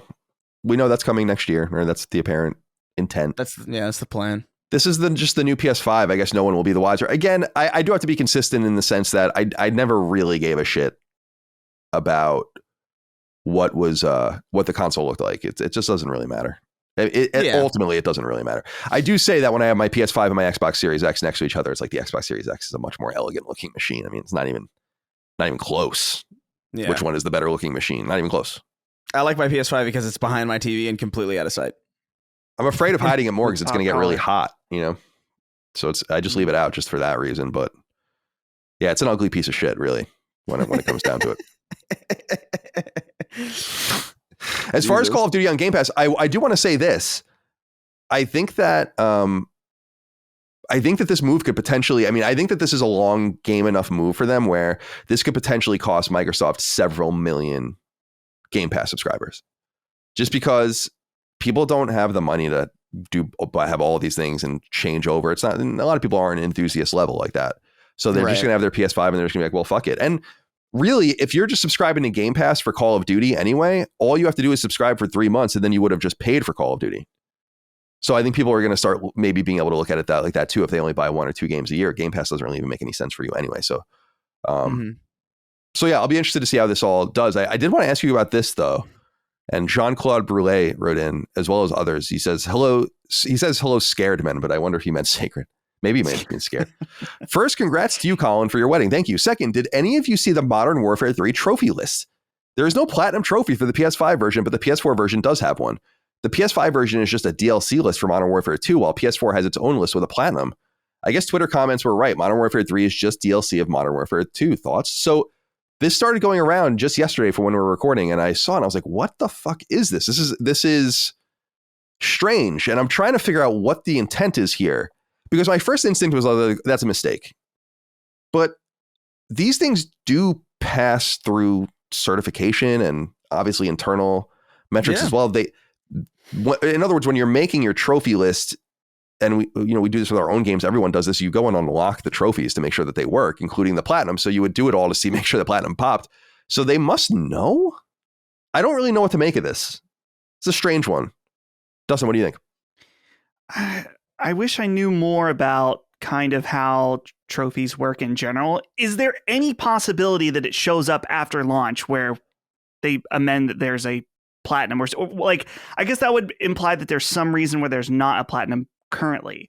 But yeah, I don't know that you could retroactively even add one. And I'm not entirely sure that a game, well, it's like I said earlier, we know now because certain games have done it where, like Warframe and others, I think, and we talked about Rainbow Six Siege, where trophies are in position. So it's like there's 50 trophies, let's say, and it's like position 47. That can't be moved. And you can change, though, the specification of what that trophy, how that trophy unlocks, and you can change the list that way. It doesn't retroactively change what. So if you already earned the trophy in spot 47, you will have already earned that trophy anyway. That's like the most you can manipulate it, as far as I know. And I've never heard of a game getting a second trophy list or like an amended trophy list ever. Although if it happened for a game, if there was a big enough game for them to go by hand and remove and kind of abridge their trophy list, they would probably do it for a game like this. I think this is very weird, though. This is like a very weird thing. I don't know. Because the PS4 version has the platinum trophy, it indicates to me that it is an accident. And I don't know how that just happens or like what that's all about. It's very strange. I've never seen that before. And by the way, it's not that it has a down. See, what's getting people, like what's annoying people is that it's the only example of a trophy list with a full list of trophies, but no platinum. So it's not a game with a downloadable list of trophies where you get like, just a few, like the old 200 point achievement point Xbox games. Yeah. It's not like that. It has 1,000 points. It just has no platinum. Weird. Very weird. Very weird. And I think that if maybe it'll be fixed, but I think that would require like manual work. It would be like really the first game of its kind. I think people can write in and tell me if I'm wrong, but I think that I can't think of any other game that's just like, no, we're going to scrap the trophy list. There are games where the trophies don't work permanently. But, and we were talking about Mortal Kombat 1 last week where there's a trophy that doesn't work yet because the functionality is not in the game, but it's going to be added later. So I don't know. This is very strange. Wanted to acknowledge it though. See if it gets fixed. Shout out to those that noticed. Very weird. Very weird. All right. Let's see. This broke right before we started recording today. It's over at Variety. It says The Last of Us Season 2 expected to enter production in early 2024. This was announced Thursday morning by HBO boss Casey Bloys. By the way, I think this is the same person that got caught responding to things on Twitter with fake names. Do you guys know what I'm talking about? This was like a big news item the last couple of days. I saw a headline, but I didn't actually see it. I didn't see that at all. It was a head person. And like they admitted it. So it was interesting that like they like had all these like sock accounts that they were using to respond to people's hate about HBO stuff. So it says, quote, the CEO noted that the WGA and SAG-AFTRA strikes had delayed production for the hit show's sophomore season. The Last of Us was not on the network's 2024 slate presentation, meaning it could land in 2025 at the earliest. So not much more information here other than what we expected. I'm excited about this. Jaffe and I were talking on Sacred Symbols Plus, and Chris, we'll go to you on this, is where does this all fit in with the new game and The Last of Us Part 3 and The Last of Us Part 2 on PS5? How are they going to manage all of this? We were wondering, I guess, if they're trying to protect The Last of Us's high quality legacy by even delaying or putting on ice the multiplayer game that might be a 7 or an 8, not up to the stuff for them. What do you think about all this? I don't know. I mean, I'm sure a lot of this comes down to the strike as well, and everything that happened there. I can't imagine that made it simpler, but yeah, I don't really know. Like, I feel like their plans with The Last of Us are so up in the air now with this factions mode kind of being either on ice or rumored to be canceled. I would have to imagine that they are saving a PS5 proper port for The Last of Us, although I would argue that it's probably not even really necessary. People buy all sorts of shit that isn't necessary anyway. So I'll buy the shit out of it. So yeah, I'm not going to complain about it. Yeah. So they're definitely going to have like some PS5 port of it. And I would imagine that they'll probably time it somewhat similarly with the show, which would kind of give us an indication. It's like, okay, well, 2025 probably for The Last of Us Part 2 PS5 port, which might indicate that I don't know, man. I can't imagine that they would just leave factions on ice. We talked about this before, but I have to imagine that on some level they would try to like maybe fold those things into each other. In a way I would like to see that. Yeah, the part 2 with like some sort of that would be cool. At the very least, to justify the existence of a port of The Last of Us Part 2, which right now doesn't really have any real reason to exist at all. So I mean, that would at least give it some sort of reason, even though even if it is kind of like a kind of a backdoor kind of reestablishing of different SKUs into the same thing. I feel like that would get a lot of people to shut up. You know what I mean? If a lot of people were to have a problem with The Last of Us 2 being ported to PS5 despite no real added features, that would really kind of get a lot of the criticism be like, oh, well, I guess that makes sense. Although I guess you could have the argument that people would be like, oh, so now you get the complete version because it was technically driven out of The Last of Us Part 2. Right, that's exactly right. That's what I was going to say was like, it could be a marketing coup where they say, well, we're putting the game back together. Right, yeah. And that would require weird un-Sony acknowledgements that things have gone wrong or whatever. And we still don't... Yeah, go ahead. Well, I was going to say about that, but then if that is true, and that is... I mean, that seems to be like the smartest way to go about it, I would imagine. If that game is really in the dire situation that it really is, this would be the best way to go about it without wasting all that money. At the same time, that means you got another 2024 without anything from Naughty Dog, basically. So that's something to consider. I have a theory. Yeah, please. Here, you sparked my imagination here, Chris. We've seen Sony do something similar with during the launch of the PlayStation 5, where think about it like this: like Miles Morales, you can buy just factions. It's $50, but you want to get the $70 version, the ultimate version. It includes The Last of Us 2 remastered. You know, like they did with Spider-Man and Spider-Man Remastered, where you can kind of get that full value version. You know, maybe their plan initially was for factions to be a full $70 game, but with things having changed, that now they could do it at a cheaper SKU or try to sell you the bundle like they did for Spider-Man. Yeah, maybe. I think the only thing that kind of goes against that is Spider-Man was kind of something that was already there that was then brought up.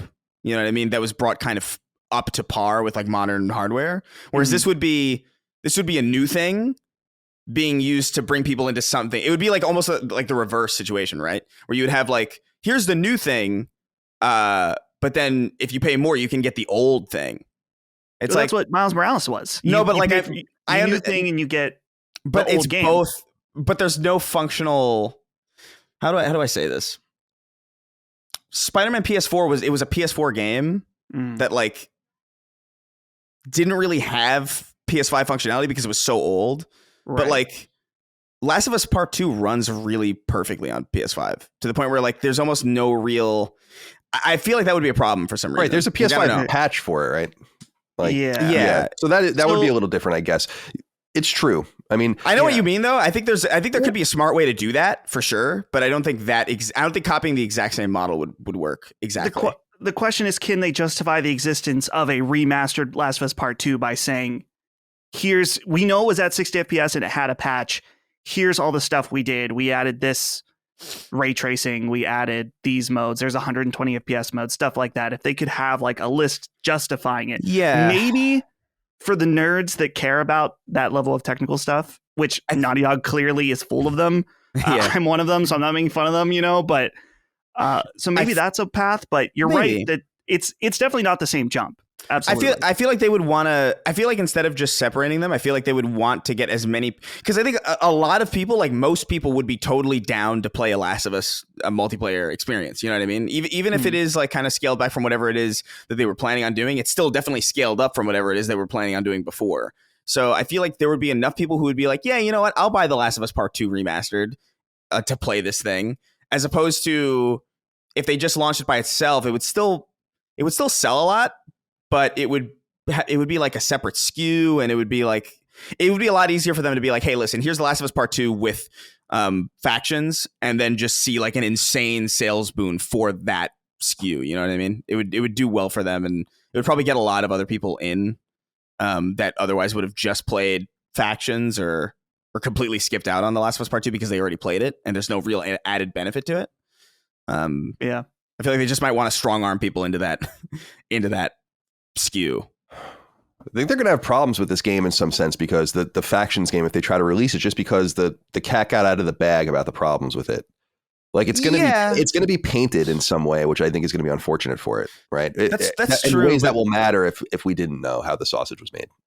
That is true. But also you have to take into consideration how much of a bubble we're in to even know about this stuff. Like, you know what I mean? Like chances are most people, the overwhelming majority, in fact, of people who are going to be playing Last of Us Factions, if it's out, will have not heard anything about this because they're just gamers and they just play like whatever. And then they just hang out and they do everything else. They don't really pay that much attention to the industry. Like we're in a very specific place where we know about it for sure.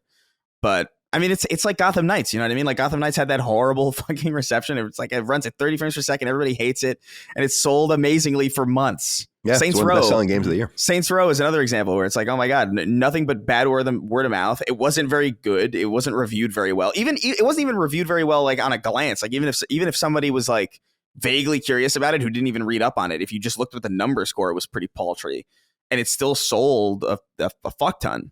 So I don't know if it would be that much of a problem. I think it would be a problem for us and enthusiasts, and it would definitely like cause a narrative to be spread among people who do care and pay attention.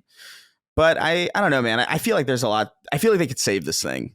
I don't know how they would do it. And by the way, I think Dustin's idea is good. I would like it if they did that. I just don't think they would. I think they would just see too much value in just getting everybody in on the Last of Us Part 2 SKU. You know what I mean?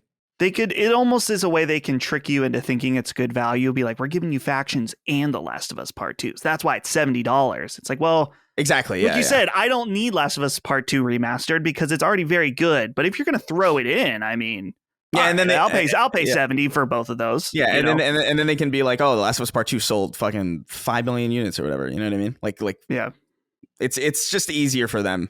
Just we're missing the component too of just. It makes sense. I think it makes perfect sense to re-release it again just to get the HBO people. And yeah, the indications are pretty strong that part 1 did exactly that. And so they probably see it and they're like, oh my God, there's no reason not to. And I'll buy it again. I don't give a flying fuck. I think the thing that we have to think about with Factions, and Jaffe and I were talking about this, was how much did it cost to make and what is going to be the deployment like kind of plan about it in terms of, do they look at it and say like, we can, if we don't release this at all, we can just write all of this down and it's a huge loss, but we'll get like 30% of it back in our taxes, right? Or whatever. And we just move on. Or do they say like, let's get this thing out and try to make money on it, but that precludes us from ever writing it down like that without disappearing it off the face of the planet, you know, like Willow style at Disney Plus or whatever. And then we have to kind of support it. And then it starts, once we, from their perspective, once we release it, it kind of goes on this, it's going to start churning. It needs money. And it's going to cost money and it's going to need money. It's going to cost money. Is it better for us to just not Sega do this? You know, it's like that Sega game that they canceled. Yeah. Right. Exactly. And so I just, Hyenas or whatever that was called. Mm-hmm. Yeah. So I don't know. I don't know, man. It was probably a boondoggle. This could go down as a Anthem style boondoggle in terms of just wasting people's time. They didn't release it. It didn't cause like catastrophic problems to the studio really, but it wasted everyone's time. And I wonder if that's maybe the best we can hope at this point. But my firm belief, and I just read this into the way Naughty Dog was talking about the game earlier this year, saying you'll see it later in the year. Like we're going to show it to you. They believed in it before Bungie and everyone else got their hands on it. Like they believed in the product, and I wouldn't be surprised if it's great right now. You know, and that's what annoys me the most is like you're holding this thing. Why? Because it's not a 9.5 and people won't play it for 4 years. Like who gives a shit? You're Sony. Like make the big hit game and people will stick around in probably the thousands or tens of thousands and play it for years if it's good. But just release it, dude. Like can't you read the room? I really think the major thing this year that allowed them to get away with some different and interesting choices is just the consequence of the third-party releases that have allowed them to obscure the entire gap in their schedule, in their release schedule. It doesn't matter. In fact, I'd make the argument that Spider-Man 2 doesn't even matter. I mean, obviously it's going to sell millions of copies. It's great. We all loved it. But in terms of the greater scheme, it's like that didn't even need to come out this year. They would have gotten away with that too. This feels like the PlayStation 2 era. More and more and more, where it's not really about Sony's own games. I noted to Jaffe and we were laughing about it. It's funny, PS2, when PS2 came out, no one gave a fuck that Sony had only one game in that lineup, and it was really one of the worst ones or one of the most inconsequential ones in Fanavision. And no one talked about games like that back then. It feels kind of like that now, where like that's the Sony they're reverting back to, so that when you get to A-Spec, when you get to God of War, Eco, Shadow of the Colossus, those kinds of games, those are kind of supplements to Grand Theft Auto and like your annualized Maddens and FIFAs and all the games that are just dominating on this console, especially in PS2 era with this licensed games up the wazoo and everything. This has got that kind of feel where it just doesn't matter. It's inertial. It's just totally inertial. Yeah. I'm fascinated by it personally, but we'll see. And obviously this conversation all was triggered from the Last of Us HBO second season, filming 2024. Looking forward to seeing what happens. And if they change the story at all, and if people are prepared out there. Yeah. Like if my dad, for instance, really liked the show, isn't familiar with the game, doesn't care. It's like, part of me wants to be like, I don't think you understand what's about to happen. Yeah. Like, is it going to hit them as hard as it hit us? Or are they going to try to change it?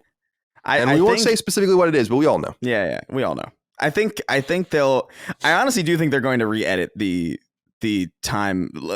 So that it happens at the end?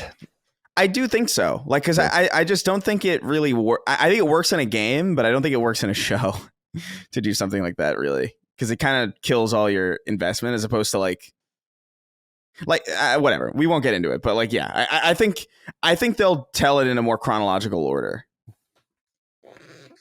There's a lot of time missing. Yeah, that's true also. Because most of the game does chronologically take place after that event, but I think that they can push it. If they split part 2 into 2 seasons and get into the interstitials, it's years. You know, it would be interesting to see that and not even like, I wouldn't mind seeing that and not even seeing part 2. Like, imagine Abby is introduced at the end of the second season, you know, and then you get into part 2 or something like that. I don't know. Yeah. I don't know. Excited. It's gonna be awesome. HBO did a great job. Great job. The Infinite, The Last of Us. Ironically, it's just Last like it's Infinite. Yeah, Last of Us and Infinite. It's so funny how that happens. It's like Final Fantasy, and you're like, and there's like fucking 15 of them, like way more actually than that if you count like spinoffs and stuff. And now it's like The Last of Us, and it's like there's actually 14 of them actually. Sorry, there's Final at least Fantasy. A few of us. Based on how many there are. Yeah, the rest of us. Final Fantasy, it works though with it's like Final Fantasy 16. That's a cool name. Yeah, no, Final Fantasy's awesome, but I love because isn't the story about that like it was supposed to be like the last game because they just that's what they say. I don't know if that's like a wives' tale at this point, but that's what I've always understood. I'm gonna choose to believe it because it's nice. Yeah, it is. It is. Oh yeah. Well, speaking of forever games, Insider Gaming points to a Spanish outlet, and I'm not even gonna Area Yagones. I don't know. It's spelled Area Jug Ones. It says here it's games area or something. It's Area Jugones. Thank you. God of War Ragnarok DLC to be announced this year, report claims. And so it says the Spanish outlet, Area Jug Ones, has previously reported on accurate leaks in the past, so they should be trusted in some sense. And they say sources close to Sony claim that the DLC could come as its own standalone game, similar to what Spider-Man Miles Morales was, and that it could be announced at the Game Awards, which happens December 7th.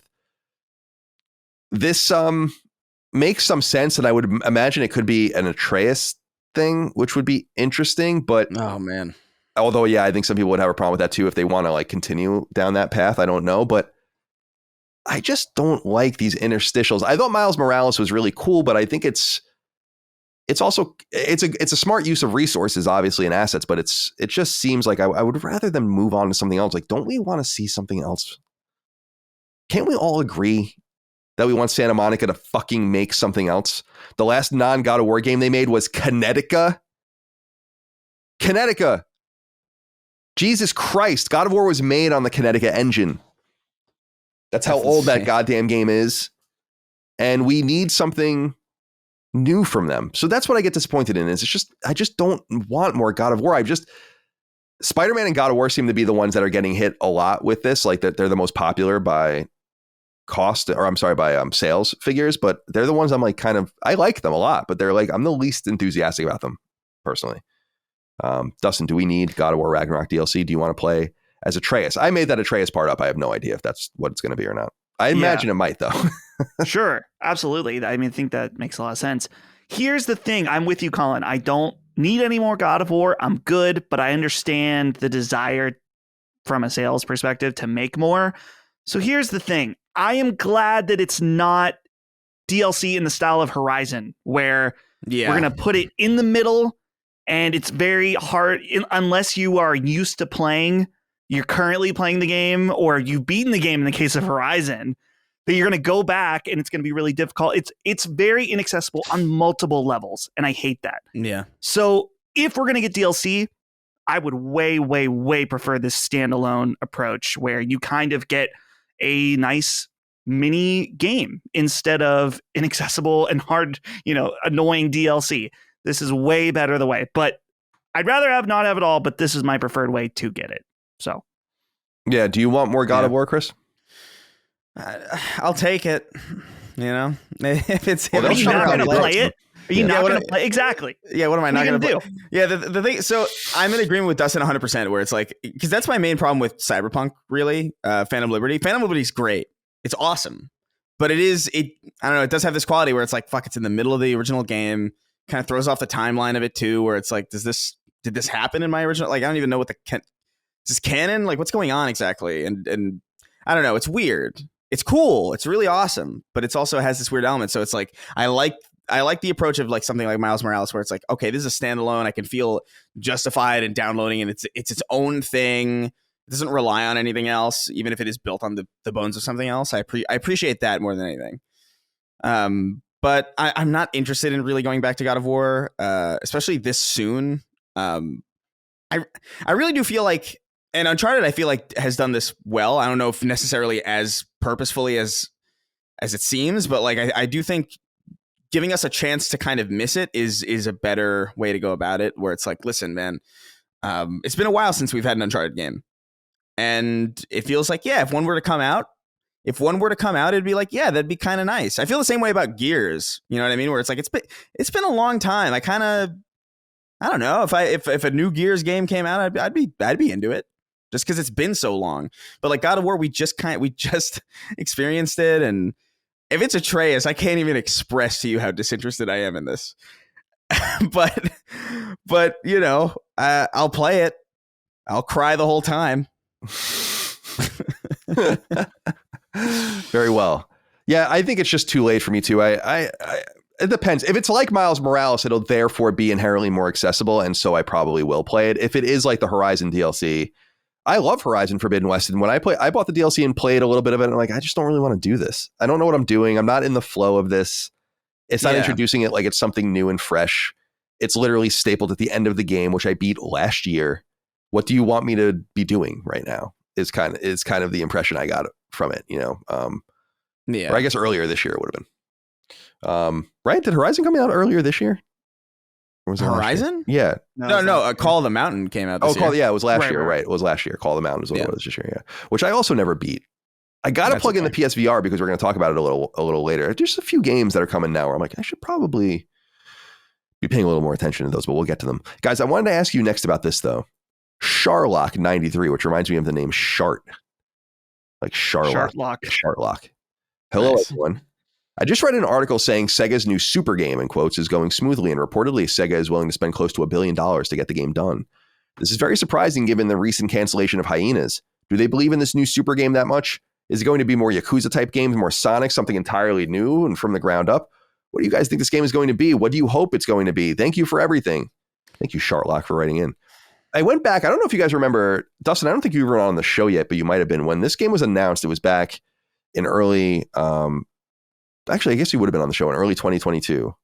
Or actually really in early 2021, they first noted it. But I found an article from 2022 from Game Rant that talked a little bit about this mysterious, as they note, their super game project. And they say, quote, in 2021, Sega tentatively announced its plans to produce a so-called super game over a 5-year period with virtually no information on what the game would entail in any way, shape, or form. At the time, the idea was that it would be a major stepping stone towards a better leveraging of the company's classic IP, such as Sonic, but a recent interview at that time shed more light on the project. And it says, quote, Sega's new interview consisted of 3 company higher-ups, including Executive Vice President Shuji Yatsumi, discussing the future of the Super game. The exact nature of it seems still unclear, but it seems to be a multi-platform AAA release that will seemingly play host to smaller games contained within it, not entirely unlike Roblox.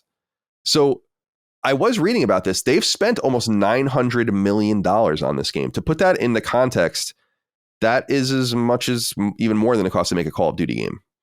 This is something that they've like invested a serious amount of money in. What do you think this thing actually is? Because they say it's progressing steadily. So the super game, what would we consider a super game right now? Fortnite or GTA?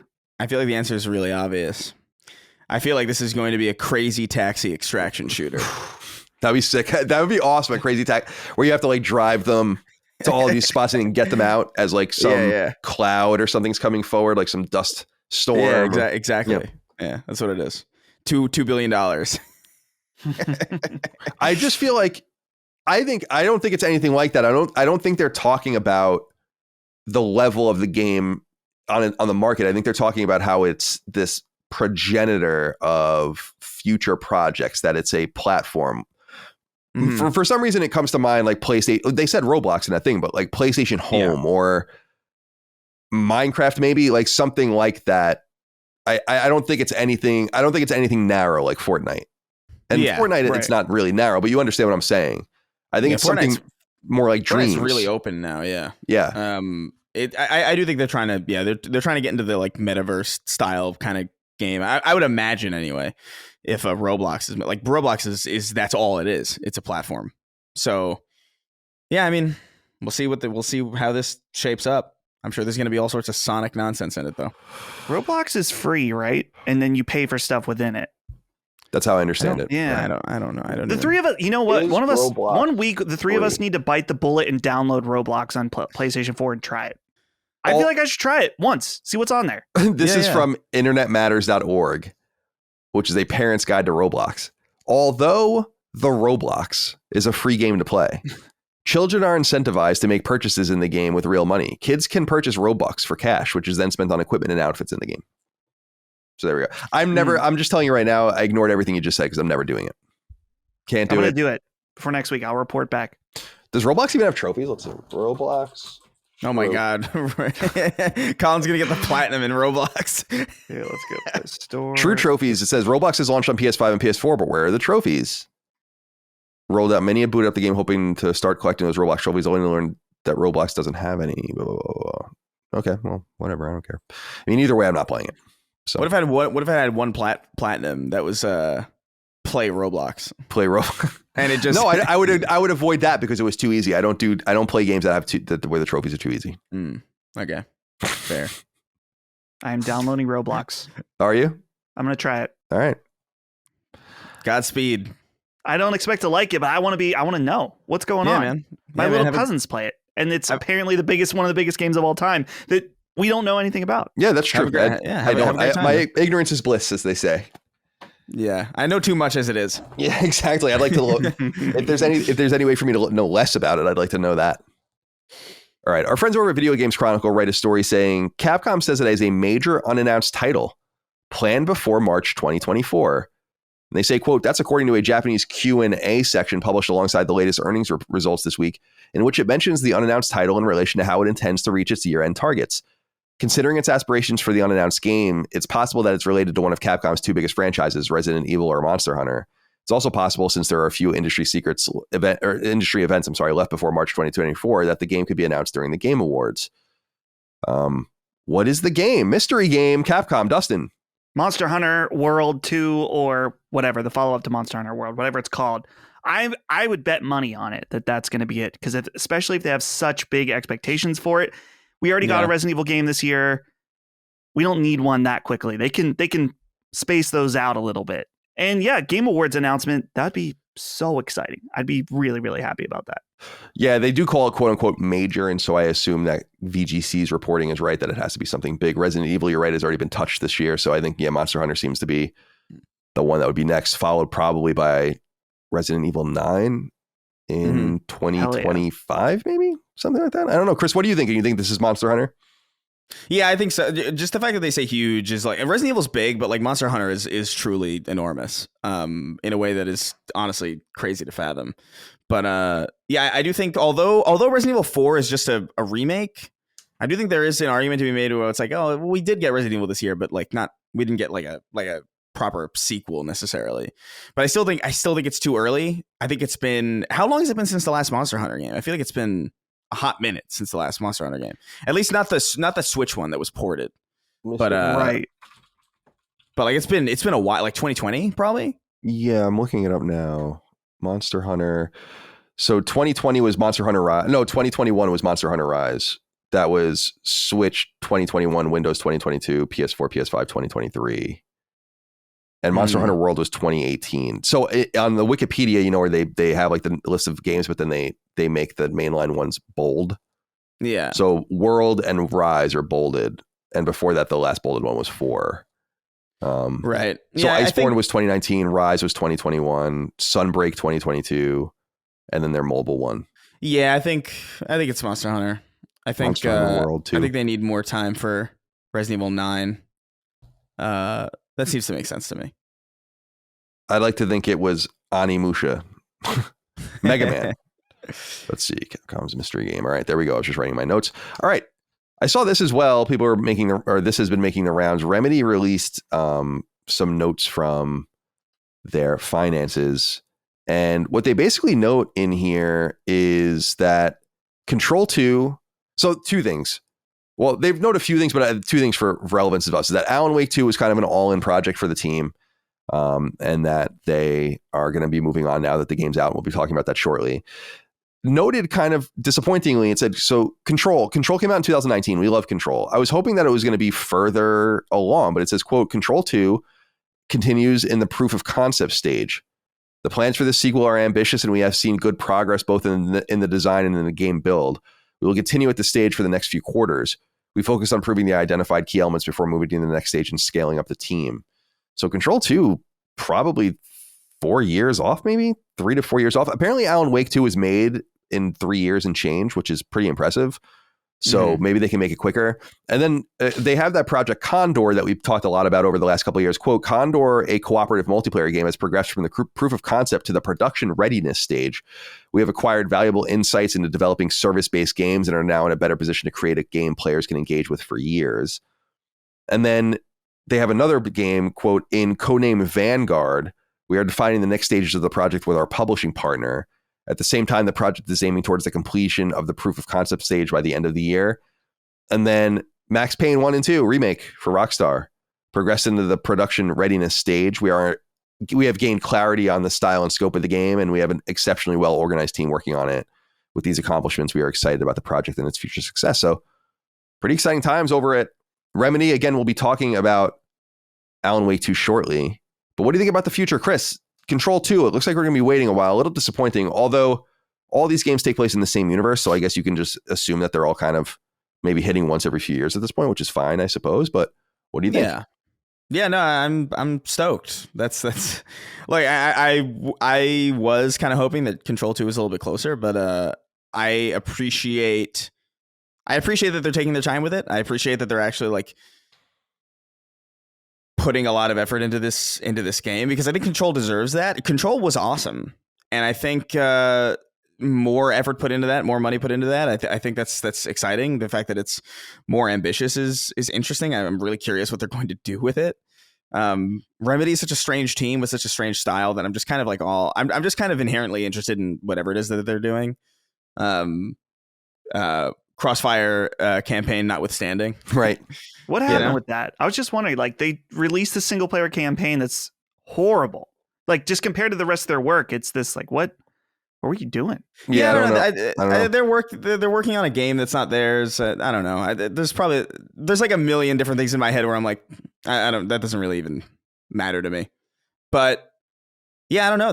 I'm a big Remedy fan, so I'm looking forward to whatever it is that they put out, especially if they own the IP, if it's theirs, you know what I mean? Like Alan Wake and Control and, those. I'm not really that interested in the multiplayer thing that they're working on. I'm sure it'll change my mind, but I'm all in on their story stuff. I don't know if you saw that there was a GQ interview with Sam Lake that went up a few days ago. I read, and it was really interesting. I didn't read it. Yeah, it's really interesting. One of the things that they say that kind of puts a different spin on Alan Wake is, like, we know that what I understood from the outside was that Alan Wake came out, it did okay. It was in development for a really long time. Microsoft wasn't really interested in it. They wanted to do more with Remedy. Remedy pitches Quantum Break. They move on, blah, blah, blah. And then as part of maybe the agreement, or just because Microsoft wants to be nice to Remedy, you want to keep people happy or whatever, they kind of, for I think a few $1 million, sell it back and give it back to Remedy. But this interview says something really interesting, which is that, so this would be new information as far as I understand, which is that they were interested in doing more Alan Wake if Microsoft could acquire the IP outright and kind of like do more with it, I suppose. And that they even had an idea for, at that time, for Alan Wake 3. People should go read this article. So like they were going to go move on quickly with it. And apparently they obviously segued to this other game instead. I wanted to move on to you though, Dustin, and ask you this through Luke Saletta, who wrote in, said, "Hey, Sacred Peeps, we need to talk about Remedy. I've been playing through Alan Wake 2 and can't wrap my brain around how they do it. How can this studio produce such high quality AAA games with such low budgets, less manpower and less time than most AAA studios? Maybe Sony should buy them to extract knowledge about how to be this efficient, making games similar to how they wanted Bungie for their knowledge in the live services space." We'll talk about Alan Wake 2. I keep saying that momentarily, but I think a major thing that keeps the game production cheap is that they work out of Finland.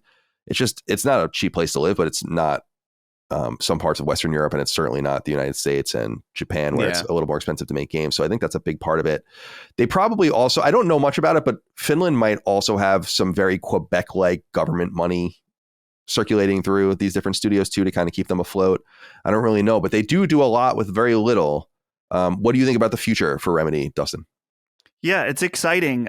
I'm definitely a little concerned with how much stuff they have going on. I think that was the case before Alan Wake 2, but now Alan Wake 2 is here and it's awesome. So maybe I don't really have a reason to be concerned, but I think that, speaking on particularly how they're able to get such high quality games out at a, without an insane budget, is that, and I appreciate this about both Control and now Alan Wake 2 that we'll get into, is just that they're games that are very singularly focused. There's not some mini game where you're riding a bike around, or like a bunch of other weird stuff, or like, here's this other side mode, here's all this. It's like, no, it's very old school in its approach. Here's a campaign, and sure, there's going to be different weapons and maybe some upgrades or different things in that, but it's all focused into that one experience. And I'll just say Alan Wake 2 is the culmination of everything in terms of their work in that, and it's impressive. So I'm there for anything they do. Max Payne 1 and 2 remake, that is particularly very exciting for me. I never played the second one, but I love Max Payne 1. Me too. I have the same exact. Well, I played a little bit of the second one, but I never finished it. So that is also exciting. Yeah. Two more pieces of news, and then we'll get into the Alan Wake talk in earnest. Just wanted to report these two things just for everyone out there that might be interested. The first is that Atari, so the reconstituted Atari as of late, has made another acquisition. They, of course, bought Night Dive recently, so another kind of old school styled studio, and they just bought Digital Eclipse. And the deal apparently cost $20 million and brings the know-how of Digital Eclipse in their kind of retro-inspired collections under Atari's tutelage as they move into an obviously retro-inspired future, as opposed to making a lot of original games. Remember, for instance, that Alone in the Dark, which was an Atari property, is coming out, a new Alone in the Dark rebooted that Atari has nothing to do with. So they've kind of moved on, and they had to sell a lot of that stuff when they had no money. But Digital Eclipse, you might know from the Mega Man Legacy Collection, which is a beloved collection for me because I'm in it. If you have the Nintendo DS version of it, or was it DS, or I guess it would have been 3DS at that time. The 3DS version, there are all these like fan made things in there, and like company made challenges, and one of them is called Moriarty's Test, which is something I designed. But they did the Disney Afternoon Collection in 2017, the Street Fighter 30th Anniversary Collection in 2018, along with the SNK 40th Anniversary Collection that year. They did the really well regarded ports of the Disney SNES/Genesis, Aladdin, and Lion King games in 2019. They did the Samurai Showdown Neo Geo Collection in 2020. And most recently, they did the TMNT Cowabunga Collection in 2022 for Konami, and they did the Atari 50, the anniversary celebration, which came to PS4 and PS5 earlier this year and is really well regarded. And so I assume with that, then that was last year actually too. I assume with that, they kind of got comfortable with each other. I don't know if you guys saw, they did that game, The Making of Karateka, which is, so Karateka is like the old karate game from back in the day. And they basically did a game with a shell over it. So you can play this like martial arts inspired game that I think was originally on Apple II. And then there's all this making a production around it about how they made the game and all background information on it. And it was a very interesting way to go forward. I actually reached out to them to see if they wanted to be interviewed about it because I thought it was so interesting, but they were not interested in being on the show, needless to say. And finally, I just wanted to give a shout out because we don't talk about PSVR 2 very much, but PlayStation Blog announced that Arizona Sunshine 2 will be coming to PSVR 2 on December 7th. I don't know. I could be wrong about this, Dustin, but I'm pretty sure Arizona Sunshine probably top 10 PSVR 1 games for people out there. It came out pretty early in its life cycle in very late 2016.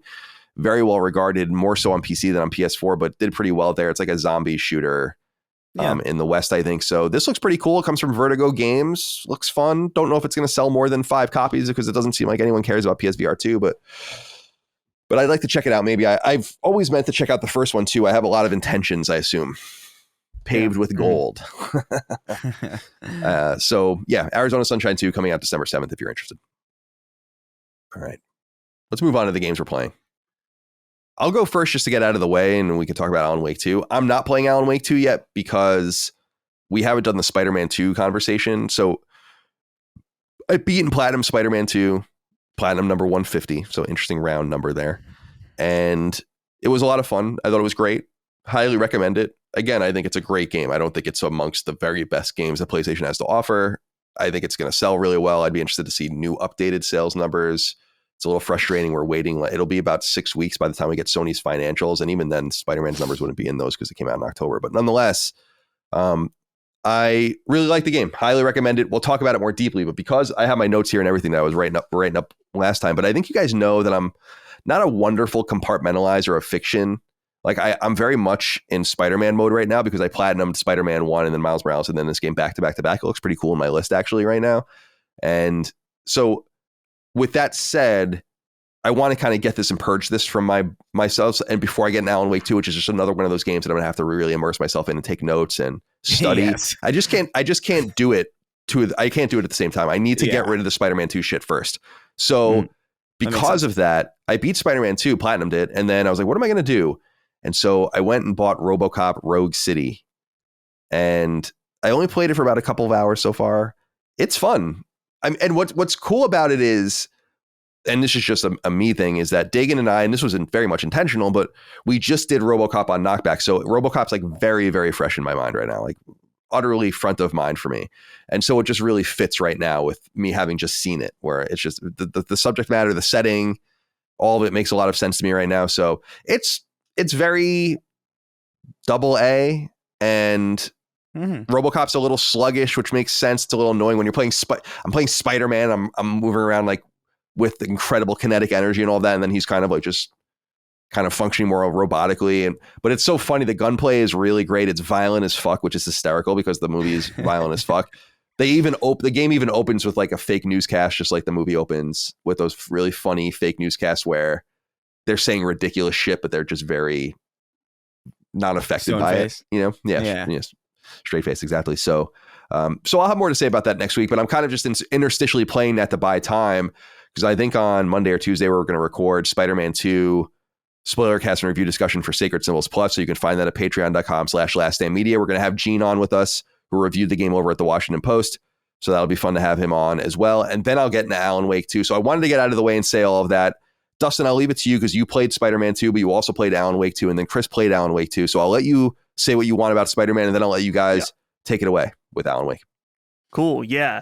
I am approaching the end of Spider-Man 2, and I gotta say, the last third of this game has been way better than the first, 1 and 2/3. It's been really nice. This ending section, so to say, to the point where it's been good enough that it makes me think about the first part of the game a lot worse, where I was into it being Spider-Man, of course, the being able to swing around the city, and the combat's very good. It's very technically proficient, a beautiful looking game. Well, technically proficient outside of the bugs, which I've experienced many more since last week, where I had one where Mary Jane was stuck on some pavement and she was just walking and I couldn't get her to do anything. I had to restart from a checkpoint. So that's always really fun when There's that happens. another patch I saw just went out, I think last night or 2 nights ago. So good. Who knows if it's going to be fixed up. When I was playing this past few days, it made me think of, Colin, something you said to me where you said, you don't really like these types of games, do you? I was like, you know what? I guess you're right. That I like this game a lot. In fact, I would say it's a great game. But at its core, it's not really a Dustin style game. But it doesn't mean that I don't like it. So I'm going to finish up the story. I'll probably do some of the side stuff. I want to see all of the suits unlocked and stuff. But after that, I don't need to do everything in this. And it's great. I think that if you're especially into open world checkbox style games, then this is probably one of the best ones. But it really hasn't grabbed me from a story perspective or just even what you're doing in the game until this final act. And now it's really, really fun. Some of the stuff going on. So it gets wild. Yeah. It gets crazy. It gets crazy in a good way. Yeah. It's so interesting. I'm sorry. Yeah. Go ahead. No, go ahead. I was going to say, it was like, it's very reminiscent of some older games that also got really, really wild that I'm excited to talk about in the spoiler cast. But Colin, you were saying something. I was just going to say, I'm surprised because I think the game is somewhat, at least from my perspective, somewhat consistent. I actually thought the best part of the game was the very beginning. Like that, the way the game opens, I think is fucking awesome. Like maybe the best moment, like the best half an hour to hour in all of the Spider-Man games so far, in my opinion. Like fighting through the city and like it's just, I was like, this is dope as fuck. And I feel like it kind of loses it and sense some of that in the middle and then rediscovers it later on. The stuff what I really like about Spider-Man 2 is, and we'll get into this in the spoiler cast in a deep way, is just its intention. Like there's more management of the design. You can't harvest collectibles, like I said, which is really attractive to me because a lot of people like me play like that. So it's just like, no, just take it as it comes. Like you really have no other choice unless you want to be really annoying and very precious about going to every corner of the map and seeing all that stuff. It doesn't just pop up. And I really, really dig that. And I also liked how the side quests introduce a lot of interesting villains and which is very much like Batman Arkham Knight, especially, which did a really great job of that. And that things seem to exist for reasons, right? Which is then just kind of exposition or talks on cell phones and you're busy work. Everything seemed to matter, so I appreciate it, and it's the perfect length, so 100% perfect. About 30 hours. I don't know how you can't go wrong with that, in my opinion. So it was 31 hours for me to platinum it, which is like perfect in my that's great opinion. Yeah, that's awesome. I can't imagine being upset about that. I don't understand those complaints at all. I didn't want more at all. I thought it was perfect. But it's time to segue, Dustin.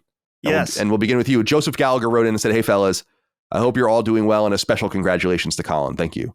After waiting 13 years for Alan Wake 2, to my surprise, it's more than exceeded my expectations I ever had for it. The game is unlike anything I've ever experienced before, and I'm completely captivated by it. I can't believe what Remedy has pulled off here. This could be a once-in-a-generation game. I have a feeling this game is going to get talked about for years to come and dissected in a way other legendary horror games like Silent Hill 2 have been. I can't wait to hear your thoughts on this game." So, Dustin, take it away. Alan Wake 2, finally here after a long wait. Alan Wake 1, of course, came to Xbox 360 in 2010. Yeah. I remember playing it when I was in 10th or 11th grade in that time. So I've been waiting a long time as well. And damn, this game rules. I love this game. I am so impressed by it in so many different ways.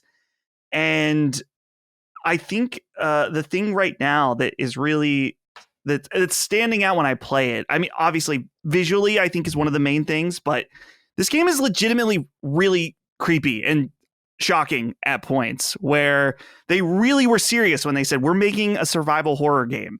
Alan Wake 1 is creepy and sometimes a little scary, but it's much more of an action adventure game with some creepiness. And this is legit. It's clear that they took a page from at least in terms of its gameplay style being survival horror, much more Resident Evil 2-esque in a lot of ways. Mm-hmm. And I want to comment on something I said either last week or the week before, where I said Remedy has an uphill battle for me in convincing me that splitting their time between two protagonists is a good decision. And I kind of feel dumb now saying that, because how they're doing the story, and I guess how I should have considered the ending of Alan Wake 1, it is really essential that you have another main character. And so, yeah, I'm definitely eating my words on that one, but I'm happy to, because the game so far is really, really good. I wonder if with this game, and I've already seen some memes about it, where there's the the meme where it's like, so and so is not my friend anymore. Now this person's my friend. It's Kojima is no longer my friend. Sam Lake is now my friend. And I think that maybe this is the game where Sam Lake and Remedy reach that auteur status, where they're kind of Kojima, starting to get into that Kojima category, because I'm not super, super far. I think I'm on the 3rd or 4th chapter, but just the amount of style and originality oozing from this game. So many different threads that have opened up that I'm so curious how they're going to pay off. I'm just very, very, very into it. I can't wait to talk about it in depth. I'm not even that far into it. So, Chris, I know you and I were interacting on each other's tweets about this game, because we were both like, holy shit. Just, dude, the way the title card comes in on this game. Man. I know that might be annoying to some people, that's something that got me jazzed up, but dude, that title card. It's got so much style, man. I really am so enamored with this game. Like it reminded me a lot of there's so much. I don't know if it's necessarily intentional or if it's just like something that I notice, or it could be entirely coincidental, but there's a lot of like Sam Raimi energy in this, where like even just like the title cards are exactly like Evil Dead Rise, or like it reminds me a lot of Evil Dead Rise. And I'm like, this is sick. This is so fucking cool. The title sequence is awesome. Just the stuff that they're doing gameplay wise is so interesting, to the point where like in the beginning of the game, I wasn't like, in the first hour, I actually wasn't even sure if I knew that I liked it, but I also wasn't sure if I liked it that much, because it was so like overwhelming. Like there's concepts here that are really kind of difficult to wrap your head around, and then once it clicks, it just feels so it's like a snowball effect, where it just kind of like, yeah, you're into it, and you're like putting all these pieces together, and it feels really good to play. And just the style there, like I'm glad you mentioned that Kojima thing, because like I was bringing that up too to my friends, where I was like, dude, this feels like this really does feel like on that tier of stylisticness and just the strangeness of it. It's very, but it's so concise and so focused and so tight. And it's like, I never felt, I'm only like, I've played 7 hours, and I've not felt like I have been wandering aimlessly. I don't feel like I'm doing things on the side. I don't feel like there's no fat here is kind of the thing that I'm really taking away from this. And I just came off last night from one of the most memorable sequences I think I've ever seen in any video game ever. Like I cannot wait to talk about this in a spoiler cast capacity, because this is a really special game. And yeah, I don't know, man. I'm not done with it, obviously, but easy contender for game of the year for me. Like easy. Yeah. I would actually be staggered if. I mean, who knows? It could end horribly. It might not keep this momentum going. It might get worse over time. But like, if it keeps going on this trajectory, it's like it's easy win for me. Like I can't think of anything this year that even comes close to how the things that I'm feeling when I'm playing this game are just. It's awesome. I'm so excited to get through it, but I'm also sad at the idea of it ending. So I'm kind of like trying to take my time with it, where I was like, oh no, I've played like 4 hours today. Let me take a day or 2 days off. Yeah, it's 20-hour platinum apparently. Right. So this can last me. I really want it to last me, because it really is special. But it's difficult to get into why. You know what I mean? It's that's definitely spoiler territory, and and I'm sure we'll do it.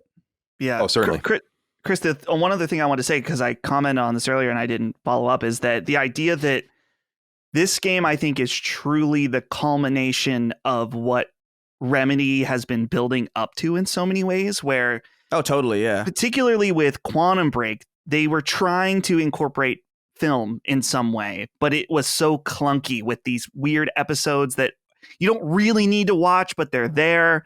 And then when you get to Control, there's some live action stuff in there, but it's not necessarily incorporated in a way that feels super meaningful.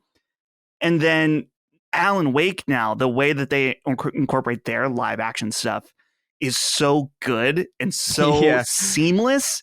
And in addition to the thing I appreciate, and this is personal preference, is just there's still Remedy documents in this game that you can read, but it is not Control. They've toned down the amount where it's like, okay, you don't have to sit and read for 20 minutes to catch up on all the documents you picked up. You can kind of take them at your own pace, which that was one of my main complaints with Control. Is I'm tired of reading stuff. I just want to play the game. It's cool that it's there, I guess, but this feels much more appropriate. Just like I said, the culmination of all the things I liked about the previous games and the stuff I didn't like taken out. 100%. Let me ask you guys this. Justin Soprano wrote in, said, "Hey, SS. Colin, I hope your wedding went well and you're enjoying married life. I'm also getting married on December 1st and prefer Far Cry 6 over God of War, so we are on the same page. Congratulations to you. That said, I hope you guys are also playing Alan Wake 2. This game is beautiful and pretty much everything I wanted and more. I had some initial worries about the combat, but after 15 hours, it's my game of the year. I want to praise how well they actually handle the non-hostile enemies. I can't remember another game with the entire chapters of no action that still kept me on the edge. The enemies whisper your name, look like real foes, and only reveal themselves when you shine your light or get close. This is beautifully done and a masterpiece in the survival horror genre. I pulled this question particularly, and by the way, a lot of you wrote in about Alan Wake 2, and we'll certainly get into it more next weekend and on the spoiler cast and all the rest. So I hear you and I see you guys out there. One of the major complaints about the original Alan Wake was its combat. And when I went in to play it just over the last couple of months for the first time and absolutely fell in love with the game, as people might remember, I was struck with how clever I thought the combat was and how fun it was even in its form there. I thought people were way overstating the case. I was like, this is fun. This is new and unique. I've never seen anything like this. And that was what I loved about Alan Wake was I never really saw anything like that before. Again, like the closest proximity game to it to me is like Deadly Premonition, which in itself was evoking the same subject matter in Twin Peaks. And I totally get that. And that's why they feel the same. But I liked the combat. So how does the combat evolve here? And what is it like in Alan Wake 2? Because I actually have no idea. Yeah, it's definitely more Resident Evil 2. It still maintains that Alan Wake thing where it's like it's still very much like your flashlight is a very important part of combat. You do need it to win fights. Like it's still very much that. I do think it just feels a little bit better. It feels like a little bit more tight. It feels first of all, it doesn't hurt that it looks incredible in the way that it just looks fucking gorgeous. So that actually does kind of extend to just making the combat feel a little bit more visceral. And it is, I wouldn't say it's like perfect, like third person shooter combat or anything. It's because it's not really supposed to be. It does a good job of being like, hey, here's the combat, here's your flashlight, here's your gun. You're going to need all these different elements to kind of win combat encounters, but it's gonna be hard to get. It's going to be harder to just get a perfect headshot from far away. You know what I mean? Like it's not, and I guess it's kind of like by design in some way. So you're not like this powerhouse just wrecking shit always. But there's like a dodge mechanic that's kind of iffy in my opinion, but it works entirely fine to me. I don't know. It's a very different thing though, because like you said, like the original Alan Wake is very action adventure in comparison to this. Like this is far more so. There are entire chapters where there's no combat at all, or like maybe you face like 10 enemies, maybe max. So it's like it's a lot more toned down. But what it's replaced with is just so interesting, and even just some of the puzzles that are in here are so clever. And I usually hate puzzles, but like these ones are like really engaging to me. Like there's just like because they're very very rooted in oh, I know it's not going to be some nonsensical like, oh, I have to put the fork in the microwave to unlock the you know what I mean? Like that irritating point and click. Yeah, adventure game logic. Yeah. It's none of that. It's more like observational, and you know, you can get through shit really, really simply or you can overcomplicate your shit. I had one where I got really confused because I was just overthinking it too much. And when I realized what the answer was, I was like, oh, I feel like a fucking moron. But the combat is, I would say, it's weird. I would say it's better, but it's less frequent. Yeah, you know. I think so. There's less of it. So there's technically less of it to like, technically, but that's not a bad thing, I guess. I don't know. It's weird. I think actually, Colin, one of the parts that you're going to be into the most, it's not a spoiler, but I'm not going to say it because I just want you to discover it on your own. Just say the pause menu for this game. Oh, yeah, dude. Super fucking I'll leave cool. it at that. I want you to discover it on your own, but there's an entire background layer that is really, really neat. And I don't think I've done anything quite like it in a game before. Yeah. Oh, yeah. Please, do yourself a favor, go in as blind as you can for this game. Oh yeah. Like I would say definitely brush up on Alan Wake and the Control. I definitely brushed up on the Control DLC, which I just never got around to playing. And American Nightmare too. Yeah, I never played, but yeah. Apparently, it is relevant. That's what I've been told. It is relevant. Like, I don't think you need to play it though. Like, I mean, like if you've made a good effort like if you've played Alan Wake, then you're in a good spot. I just had to refresh my memory because it's been so long. And also I did miss out on the Control DLC, which is story wise is crazy, really cool. But that's the most research you should do into this game. Like, don't watch any of the trailers. Go in as blind as you can because it really is just, there's so many special things that they do that I haven't seen done before. Like the pause menu that Dustin's talking about is so fucking cool. But yeah, which is such a silly thing to praise, but like if you know, you know. Is how it's not really a spoiler, but I just want Colin to. I know what you mean, yeah. To experience it, yeah. Yeah, I'm excited. I'm excited to check it out. Like once we get through Spider-Man, or we're imminent to Spider-Man, then I'll feel comfortable like studying another game. I just have to say that I really missed out on Alan Wake. Like I really am disappointed that I let people tell me that and kind of just, you know, you hear something about, it's like when you hear a rumor about someone and it's not true. And then you're like, oh, that's always been true about that person, but it ends up not being true. It painted like your entire opinion of it. Right. That person. It's the same thing with this. It's like, oh, you're not going to like that. And then I'm like, oh yeah, okay, I won't like it. And then I just moved on with my life completely. Like never thought about it ever again. And then when I went and played it, I was like, this is fucking awesome. I have no idea. Like, what are you talking about? I have no idea what you're talking about. Why did you think I wasn't going to like this? It's like quite the opposite. I think Alan Wake was somewhat of a revelation for me. I think that Alan Wake might have entered my top 25 games. Like I would have to really sit there and think about it. You know, like it's unlike anything I've ever seen. And yeah. So yeah, I'm really excited about the sequel. So happy for Remedy and their success. And I'm excited for Control 2 as well. And I was just reading just last night because I watched a documentary about, it was a short documentary on YouTube about fake buildings in New York City, like buildings that are not real. They're like fronts for different things. And one of them was 33 Thomas Street, I think it's called, which is the famous building that has no windows, like the huge skyscraper that's just concrete. Do you know what I'm talking about in New York City? It's a concrete skyscraper in New York City. I think it's 33 Thomas Street. Let me see if that's the right one. Yeah, it's 33 Thomas Street. It's this famous building in New York City, and it has no windows. It's just a skyscraper with no windows. And anyway, I was reading about it. Apparently, there's an NSA spy program run out of it called Titan Point, and you guys can read about that. But apparently, that was the inspiration for the building that Control is based in. That's cool. Yeah, I don't know, man. Remedy is a special. How have I never seen this? Yeah, I've never seen this building in my life. It's in Tribeca, which I would never really go to, but so I've never seen it with my own two eyes. But that's at the bottom of the island. Yeah, I've never really been anywhere near there outside of like really random occasions. That's nuts. That really does look like the oldest house. So that's cool. Exactly. That's what it's called. So, all right, Alan Wake 2. We'll get to it.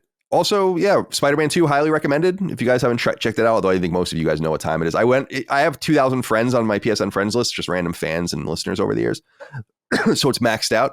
So it's always fun to go and see how many people have played a game, because it's often this person and two others or whatever. And I go to Spider-Man 2 and it's literally like this person, and 570 others or something. It's like, Jesus Christ. Everybody's playing it. And by the way, if it's not clear by how me and Dustin have been talking about it, I can't speak for Dustin obviously, but I highly recommend Alan Wake 2. Highly. Yeah. I would in fact beg that you go buy it because I want the message to be sent that like we just want more of these. Whatever the hell is going on here is just so cool and interesting that don't be corny and play it without playing Alan Wake first. Don't be corny. I saw Remedy said you didn't have to, and I'm playing this and thinking, no. You have to, man. You have to. You have to. I guess you don't have to literally. Like you're not going to start the game up and you're going to like the Matrix is going to glitch out and then you're going to die if you haven't played Alan Wake 1 or anything. You don't literally have to, but it helps a great deal if you do. I do, but at the same time, it's like I had some people being like, "Well, it's really confusing if you don't." Well, it's going to be confusing regardless because it's a very cerebral kind of strange. It's a mystery game. It's supposed to be kind of disorienting and confusing, but I do think a great deal of context is. I don't even think it's necessary to understand necessarily what they're trying to do, but it does a great deal in enhancing what's going on. I think just to know what things mean, where things are going, like why certain people are in certain places at certain times, why certain factions are. I don't know. It's very rich. I mean, I'm excited for what they're building here. Because I know that these are now all connected. And by the way, can I just say something too? It's like this game is really funny in a way that feels actually natural and not like, I don't know, like a Marvel kind of like, I know you're going to say that. Yeah, you don't have like a serious moment undercut by like a joke. Everything that's serious is serious, but then you have these like these commercials that play on certain TVs, and I have sat and watched so many of these commercials, and I'm just like, these are awesome, and it's totally natural, and it doesn't feel like it's beating you over the head with a joke, or the writing is so interesting. I don't know. I'm excited to really get into the spoiler cast after we're done with Spider-Man, because it's a special game here, man.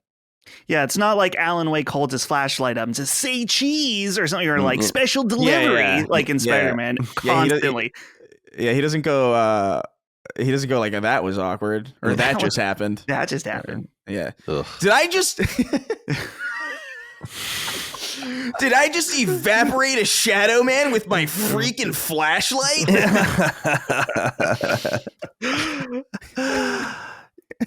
You have to imagine like someone had it out for Forspoken and we're like, let's choose some of the worst dialogue in the whole game so it ruins its reputation forever.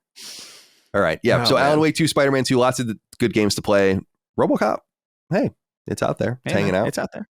I think I accidentally bought the special edition of it because when I downloaded it, I think it's kind of a little dishonest actually that Sony does this, where you have a game, it's like you're searching for something, or it's in one of the verticals, like in a thumbnail somewhere, and you click on it outside of searching for it in the little literal chart of chronological games that are coming out, and it always brings you, or often brings you, to the special edition. And I'm like, I don't like that. Then you have to go to the ellipsis and go view normal product or whatever, and I'm like, you got me, because when I downloaded the game, it had like the little art book with it. And I was like, oh, you fucking bastards.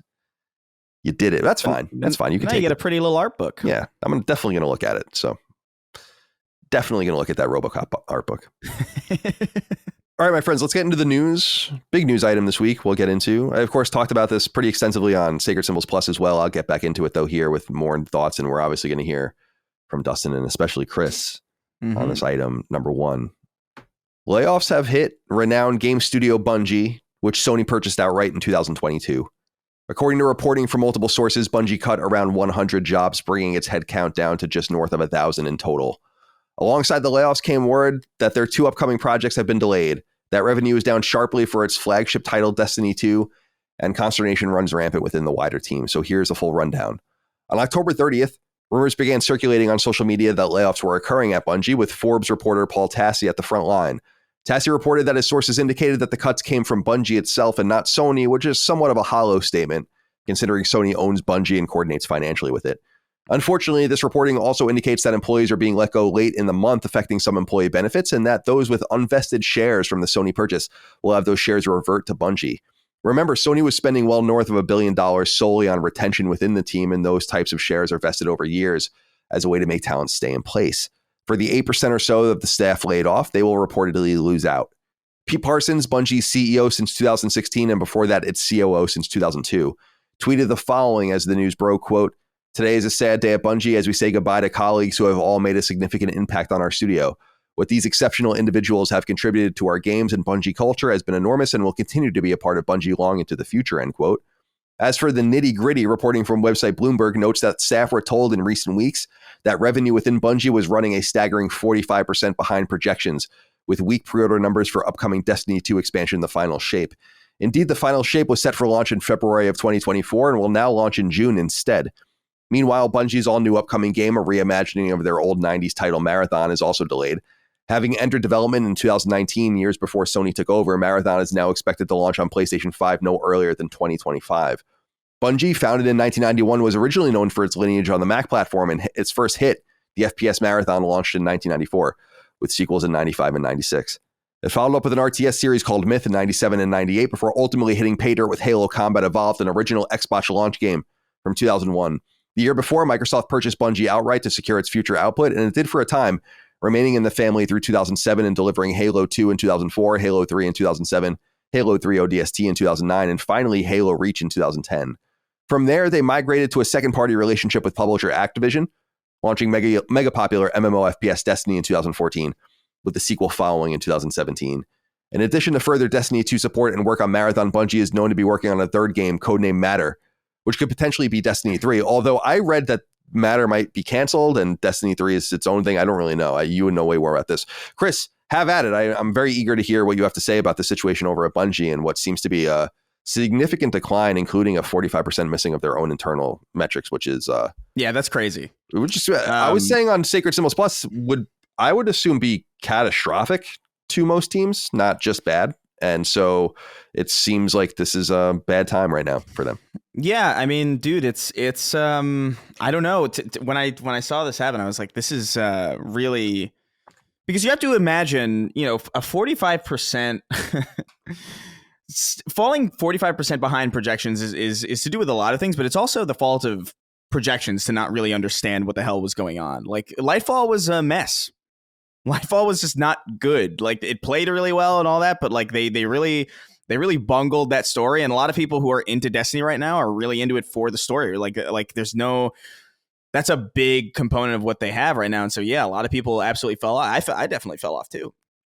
And so to me, it's just like, not only is that a failure of, the team to deliver on a certain thing, which I think they've done a good job, maintaining certain things. The seasons following Lightfall haven't been nearly as bad as Lightfall itself. And, the attitudes are generally pretty high, but it's to see the original reception of Lightfall and not understand that was going to be a massive hit, and then to miss those projections by that much of a staggering amount is kind of it speaks to either a negligence at the top brass at Bungie, or at the very least just a complete disconnect between the team and the upper management at the studio. Which, I mean, I saw some reports going around too that like the members of the team were begging upper management to like make certain decisions and make certain changes to win players back, and they just didn't listen. So, I mean, it's frustrating to me to see, especially because I've been following the studio for a very, very long time, and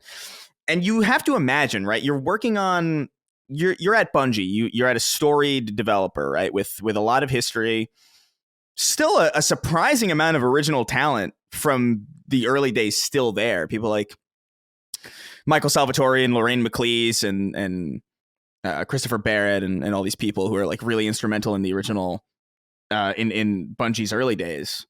And a lot of these people are just laid off now with no warning at the end of the month, just conveniently enough so that their benefits don't apply. And just I don't know in what world Bungie looks at their 45% missing projections. They're like, okay, we have to lay off 8% of the staff, or we have to lay off 100 people, or however many it was, and they choose the people that are so important to their continued and historical success. Like the fact that they laid off their composer is crazy to me. Like I understand they had a falling out with Marty O'Donnell, but Marty O'Donnell is also notoriously difficult to work with. I get that.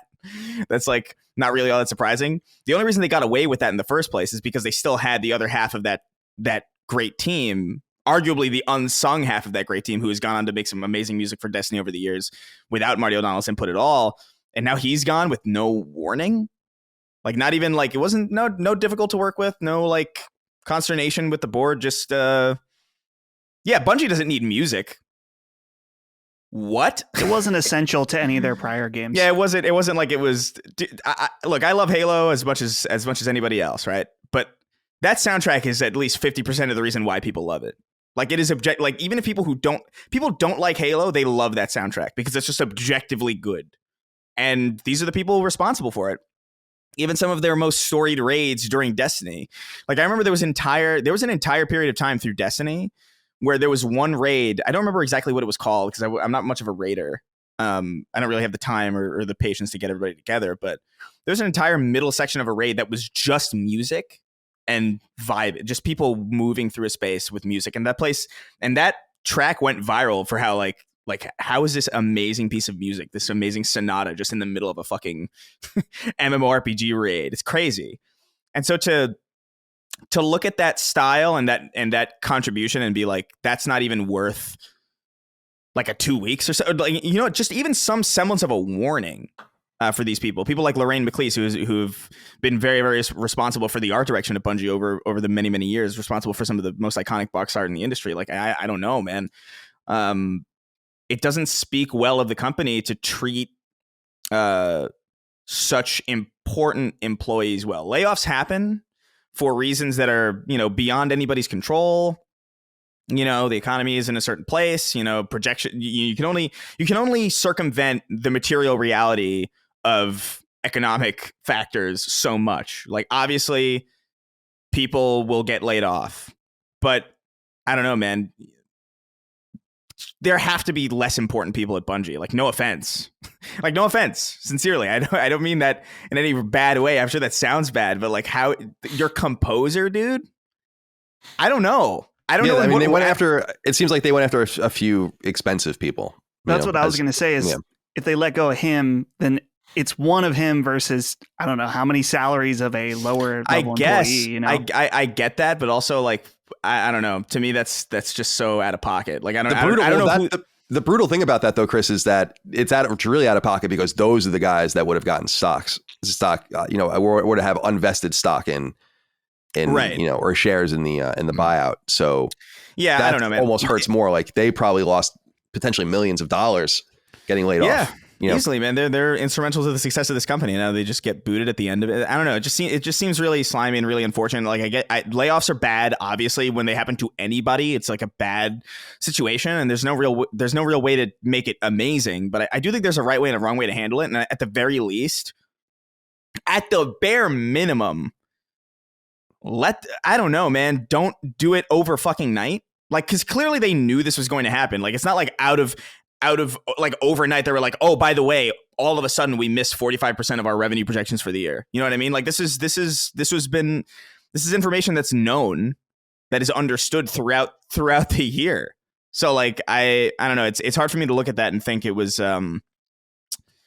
It's hard for me to look at how they've treated these like really instrumental people as anything other than just like, man, you really did in the worst way you possibly could.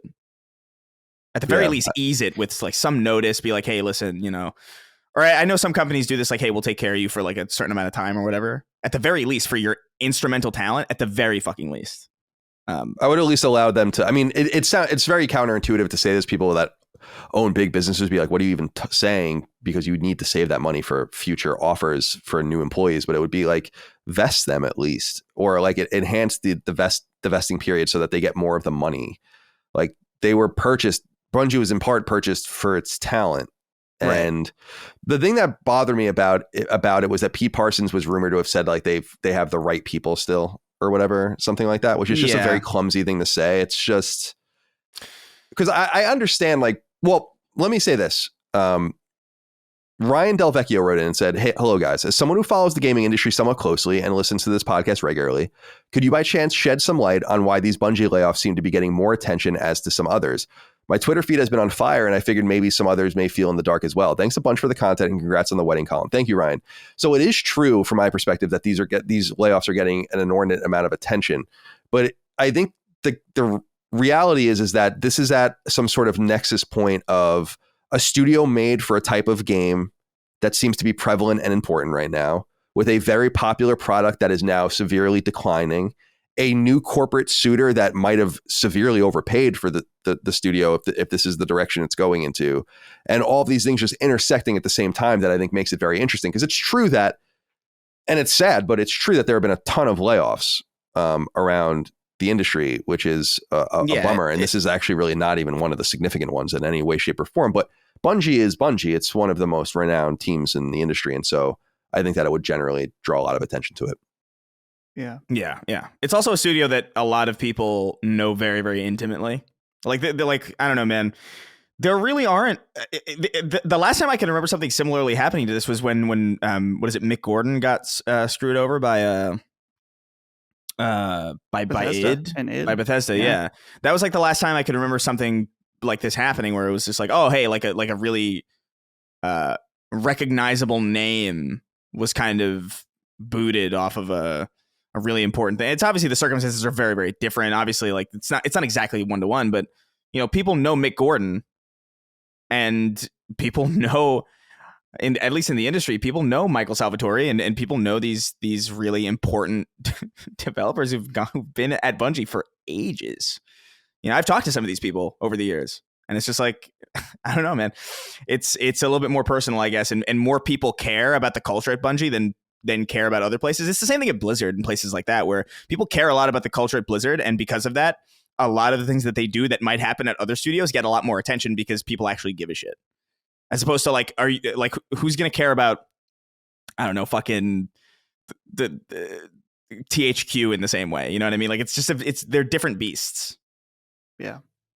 I'm sorry. Go ahead. The big thing I'm thinking about this right now is that Bungie is such a forward-facing company in at least giving the appearance that they really care about people. And some people may think this comes off as pandering or woke or whatever, but they did their the whole like Latinx thing a few weeks ago, and they did the big thing where they made a big deal, the George Floyd, where they put the minutes at the beginning of the thing. They make it a big deal that they really care about how people are treated and inclusivity. And then they go and they don't even fucking take care of the people that made them successful. So just a reminder that all of this, corporate identity of being a philanthropist type company or whatever, like trying to add that kind of personal element, it's all bullshit. It's totally bullshit, because just look at when things start to crumble, how they actually treat the people that would be most integral and important to the studio. It's all bullshit. That's the main thing for me seeing this. It's like, okay, you guys put on a big front about taking care of people, and then you fire them right at the very end of the month, and you make sure they get fucked on the stock to the shares. It's like, yeah, fuck off. That's how I feel about it.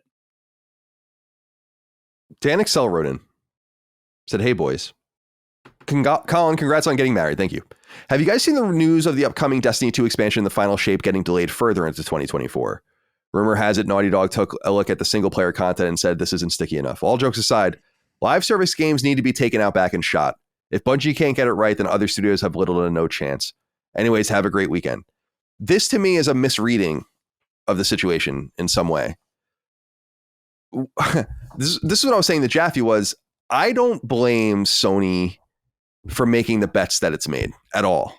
And in fact, I think that in the moment, the bets seem somewhat safe, if even somewhat worth more. Like when they bought Bungie back in 2022, it's like, that's not that bad. I mean, and you're paying for retention. You know what's important. It's not really Destiny. It's like the know-how of how to do things in the future.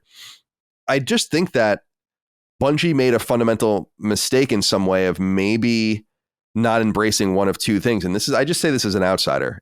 to the game is one is just reverting back to a wider Destiny platform that doesn't require the buy-in of a specific game, but rather, flattens it to something more universal where people can buy in for many, many years to come, as opposed to like this product where everything revolves around it, similar to Destiny 1. And I think they know that they made a mistake, and it's the same thing with Overwatch, right? Where you didn't really need to do that to it. You could have just kept going. And so I think that that's one thing. But the other is that I think that they've kind of lingered maybe too long. And none of these people have this idea that when a game as a service is successful, even for a period of time, that it therefore has to be successful or will be forever. Even the most popular TV shows and movie trilogies and all these things, they expire and they go away. People are just ultimately not interested anymore. And it seems like Destiny 2, because Campbell Parker wrote in about this. He says, "Hey, CCD, with the news of layoffs at Bungie due to its 45% lower revenue than forecast for the year and poor player retention after their Lightfall expansion, do you think it's right for them to be determining how other studios' live service titles are made? Thanks for all you guys do." See, that's the more reasonable question to me, is not that they're not on the right path, but maybe that their own instincts aren't as good as we thought. They were good in the moment. They were good for what the game and the moment that they were in and that they had. But these things expire too.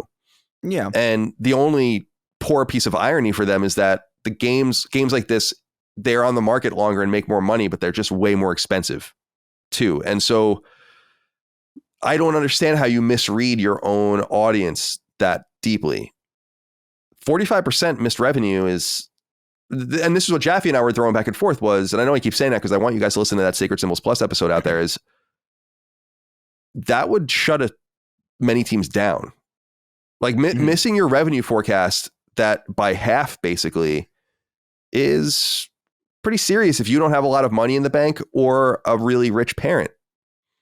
And I don't know. I just I don't know what's going on over there. I've never been a Bungie person really ever. So I don't know very much about them from the inside, but it just seems that they have to get their shit in order and maybe move on, quickly to the next game and kind of finish Destiny 2 and get Destiny 3 out there. I don't know. I don't even know what does the audience want? What do they want? I don't know, man. They definitely don't want him to get rid of their fucking composer. I'll tell you that much. So I don't know, man. I don't know. I don't think it's live service is so weird because like you have a 45% miss in projections. That is pretty fucking catastrophic. Depending on, but that also depends on like, okay, missed revenue projections. What does that mean? Does that mean it's like like how bad is that? Like what were their projections? Were their projections just insane? You know what I mean? To the point where like they missed it by 45 projections, but they're still making a ton of money. You know what I mean? There's a lot of context here that I think is missing. That I think is kind of unfortunate. But that is either way you look at it, it's like a really it shows a massive disconnect between upper management and just what is going on. To even make a projection that false. So I don't know. I don't know what the audience wants. I think people like Destiny. I think it does really well. I think people want it to wrap up though, because you do have a situation here with a live service game that's gone on for so long where the longer it goes on, the harder it is to get people on board because they feel like they're missing out on so much. And the longer it goes, just speaking naturally, people are going to fall off and not play anymore. Just over just other games to play. They get tired of it. They start having more responsibilities in life. They fall off for a myriad of reasons. So you kind of have the situation where, it's harder and harder for new players to get in, and it's more likely that people are going to drop off. So you're it's a little bit burning the candle at both ends. A little bit.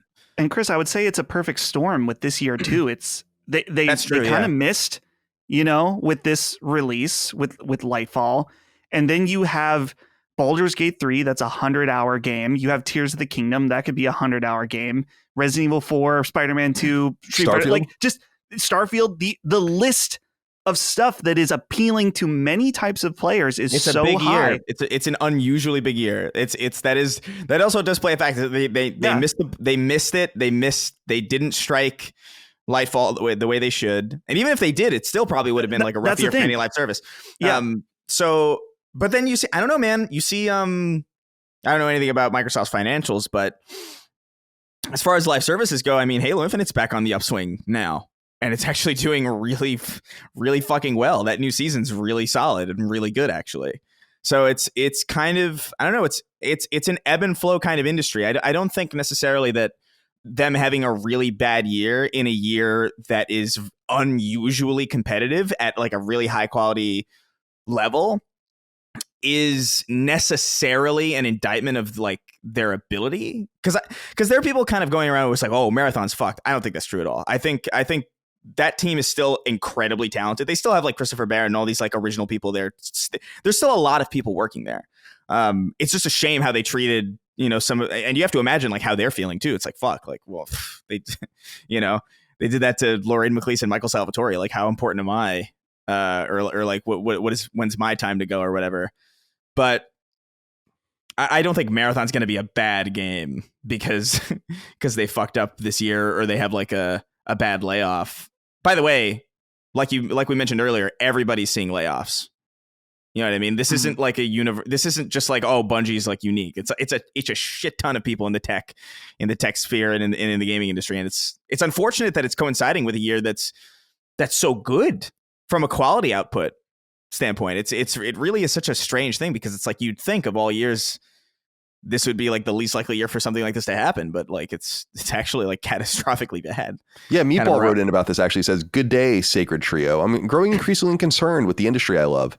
How can we simultaneously have the best year for video games of all time from a consumer perspective, yet at the same time have a historically terrible year for developer job security? Do you see a way to course correct, or will this get a hell of a lot more depressing before it gets better? Have a lovely weekend." I really need to know more about this because the optimist in me, which is not a very big part of me, but there's part of me that's optimistic, I suppose, says there are lots of smaller teams making games right now, and that there are probably more people working in games right now than there were a year ago. It's just spread out differently. There's so much money being spent on games. I mean, I stopped reporting on them on the show. Every fucking 2 seconds on Games Industry Biz, it's like this guy and this guy made a studio, and this guy got invested in it, and this guy fucking signed with these guys. It's like constant. Yeah. And each of these teams is 20, 30, 40, 50, 100 people. So I would think that we're seeing a lot of it. It's very similar to what happened in media. And there were no companies like ours back 10 or 15 years ago, really. But now that's like where most of us are that are left. But there could be argued that if you took IGN plus GameSpot plus 1UP and all these other sites at their top prominence, and then you divided that out towards all of the people that do YouTube and Twitch, all of that, there's probably more of us. It's just splitting the audience differently. So I understand what people are saying, but I don't think we can look at it through that lens.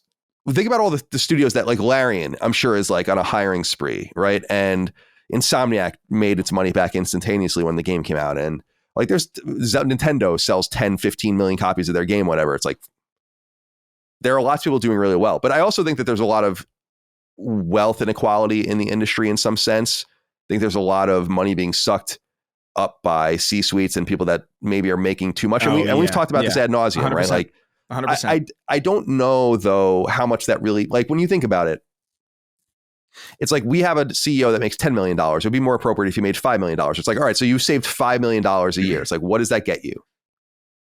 It's like, that's what, 1/50th of FIFA's yearly budget or something. What I'm saying is that it's more systemic than just of course. That doesn't do almost anything to solve the problem. There's something, what I think is broken, and I've said this before, is value. The proposition of value is broken. And that's what's fucking everything up. There's tons of money, but it's spread out deeply. And you have to figure out ways to, in those pockets, to make money and make something sustainable. It's not about making this ever-growing behemoth of a project, because I just think that that's unrealistic. Yeah, it's I don't know, man. This whole thing just rubs me the wrong way, just purely because, like, look, I know Bungie's probably still a very, very talented studio. I have no doubt that whatever they continue to make is going to be awesome because they just have a deep understanding of what they make.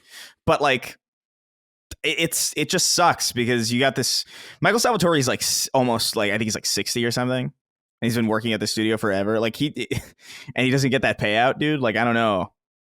That just seems really fucked to me. Because like if anybody deserves a good payout, it's him. And Marty O'Donnell. They kind he of screwed probably- Marty over too.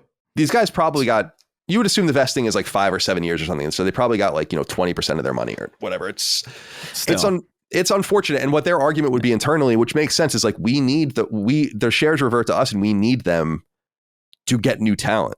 Because the reality is they're just going to hire more people. Right. So that's the way it always goes. Unfortunately, IGN would have layoffs every year when I was there. And then we would have a higher headcount the next year. And then we would lay people off again. And then we would have even a higher headcount and so on and so forth. Why does that happen? Why? What's the purpose of that? I think it's I think two things. Like, layoffs allow you to kind of silently purge people that you don't want, which I think is kind of the way that a lot of it is used, right? You don't want to necessarily fire a person.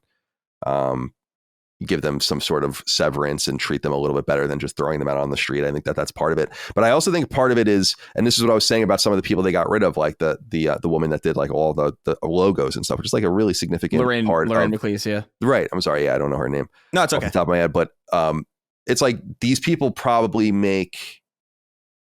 I would assume someone like that who has been at Bungie for 25, 30 years, you could imagine might even make 7 figures at that point. Like when you consider, it's like, oh, you were there for Myth. Okay.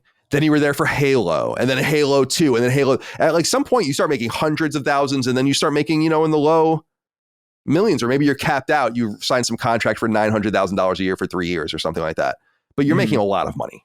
Yeah. And that's why, like, the only thing I can say is for those level of people, it's like they can probably even retire and be fine. It's sad that they didn't get theirs. Also, this is obvious. I think 343, they're in the same place. Like this would be a very obvious way to get some of that talent over to your team. Dude, yeah. My God. And I'm sure that they would be happy to go back over and be reunited with Halo. So that's an obvious thing too. So I don't worry so much about them. I worry more about the people at the bottom, although I don't think so I saw people fired from Bungie's community team, which I don't think is very well liked as far as I can tell. So maybe that's something that needed to happen. Like, I'm sure there's some so what I'm saying is that like a purging like this allows you to kind of get rid of personnel you don't really want anymore and pricey people, and do it without hurt. I mean, everyone's getting their feelings hurt, I suppose. But you understand what I'm saying. Ethically, it just bothers me. I understand the business realities. I understand why they make certain decisions. It's just like certain decisions just strike me as just like inherently just, I don't know.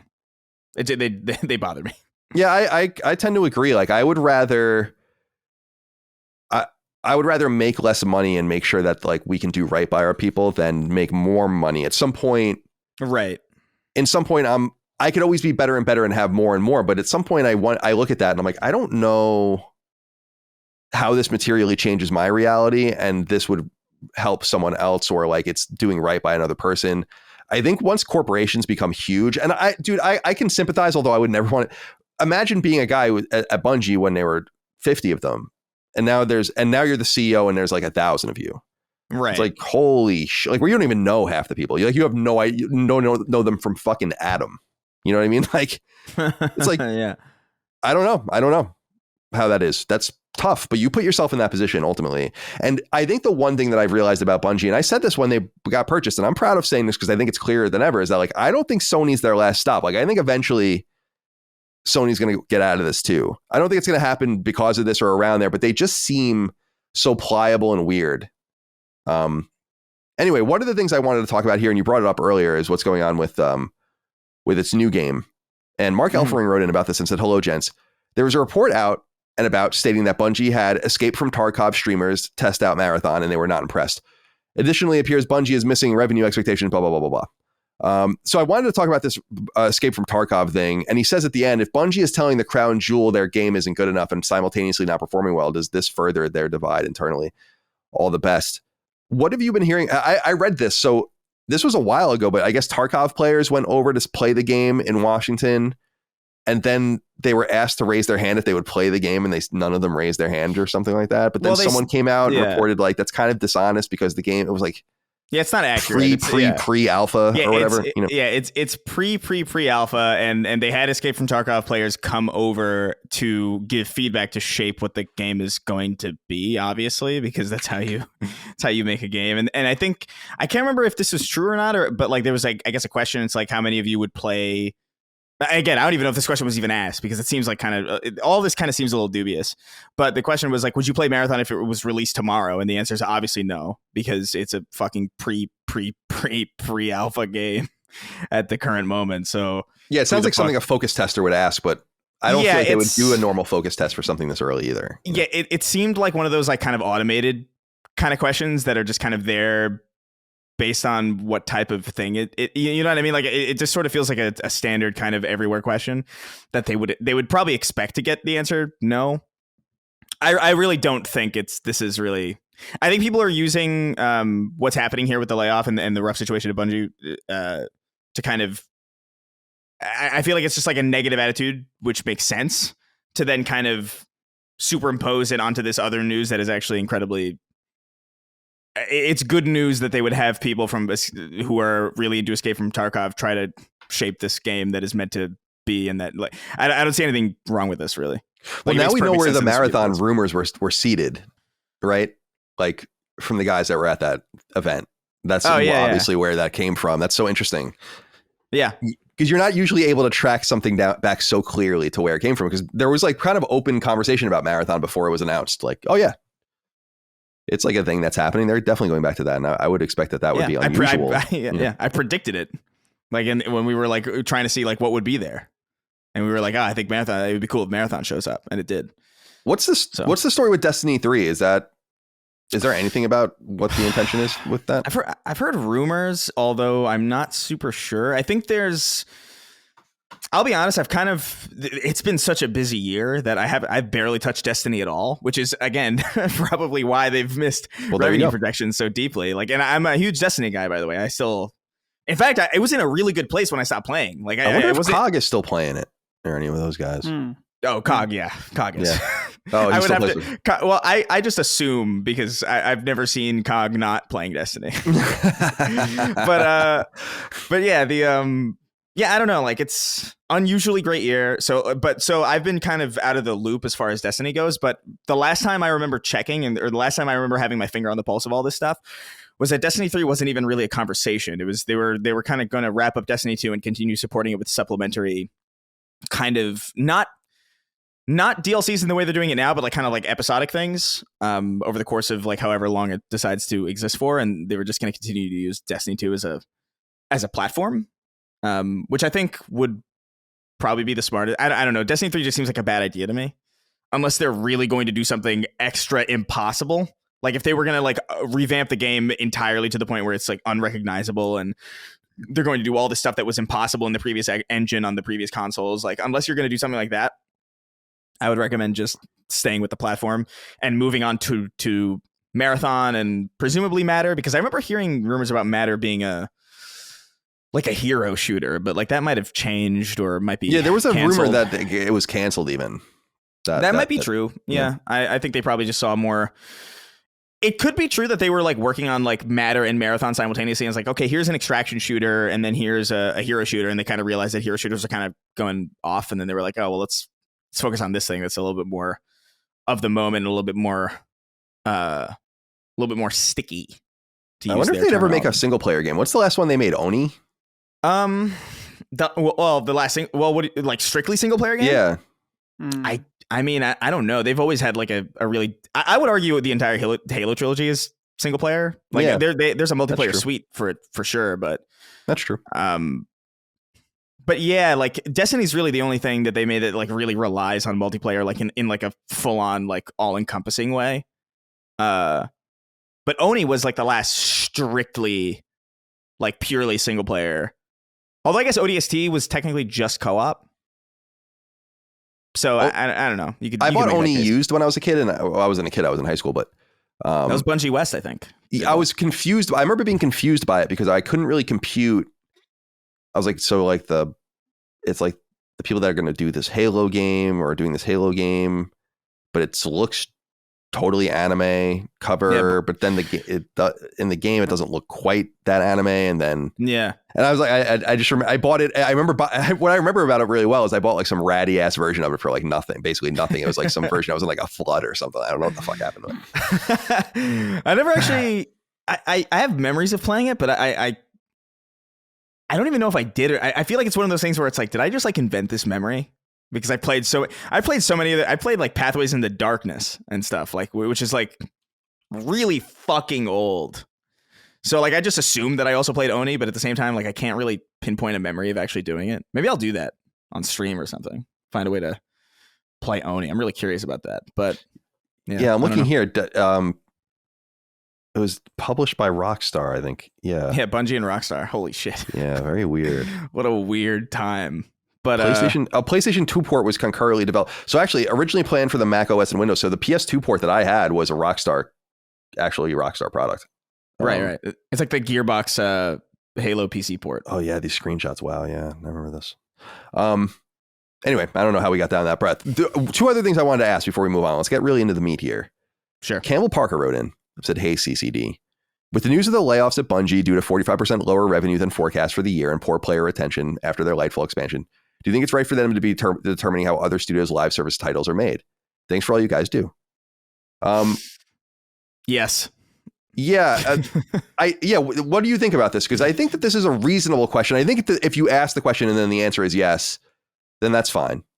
But I think it's worth asking, are they the right team? Like what I asked Chaffee specifically using my always sunny in Philadelphia jargon is like, did they get got? Right? Like, did they buy Bungie at like the worst possible time to buy them where they were in a decline? And I don't know if like you can read into the fortunes of Destiny 2 within the wider knowledge. Like, should there be some resentment internally? It's like, well, these guys are like not even able to keep their team healthy with their own games and they're coming in and telling us what we need to do. I do find that could be the foundation of some strife.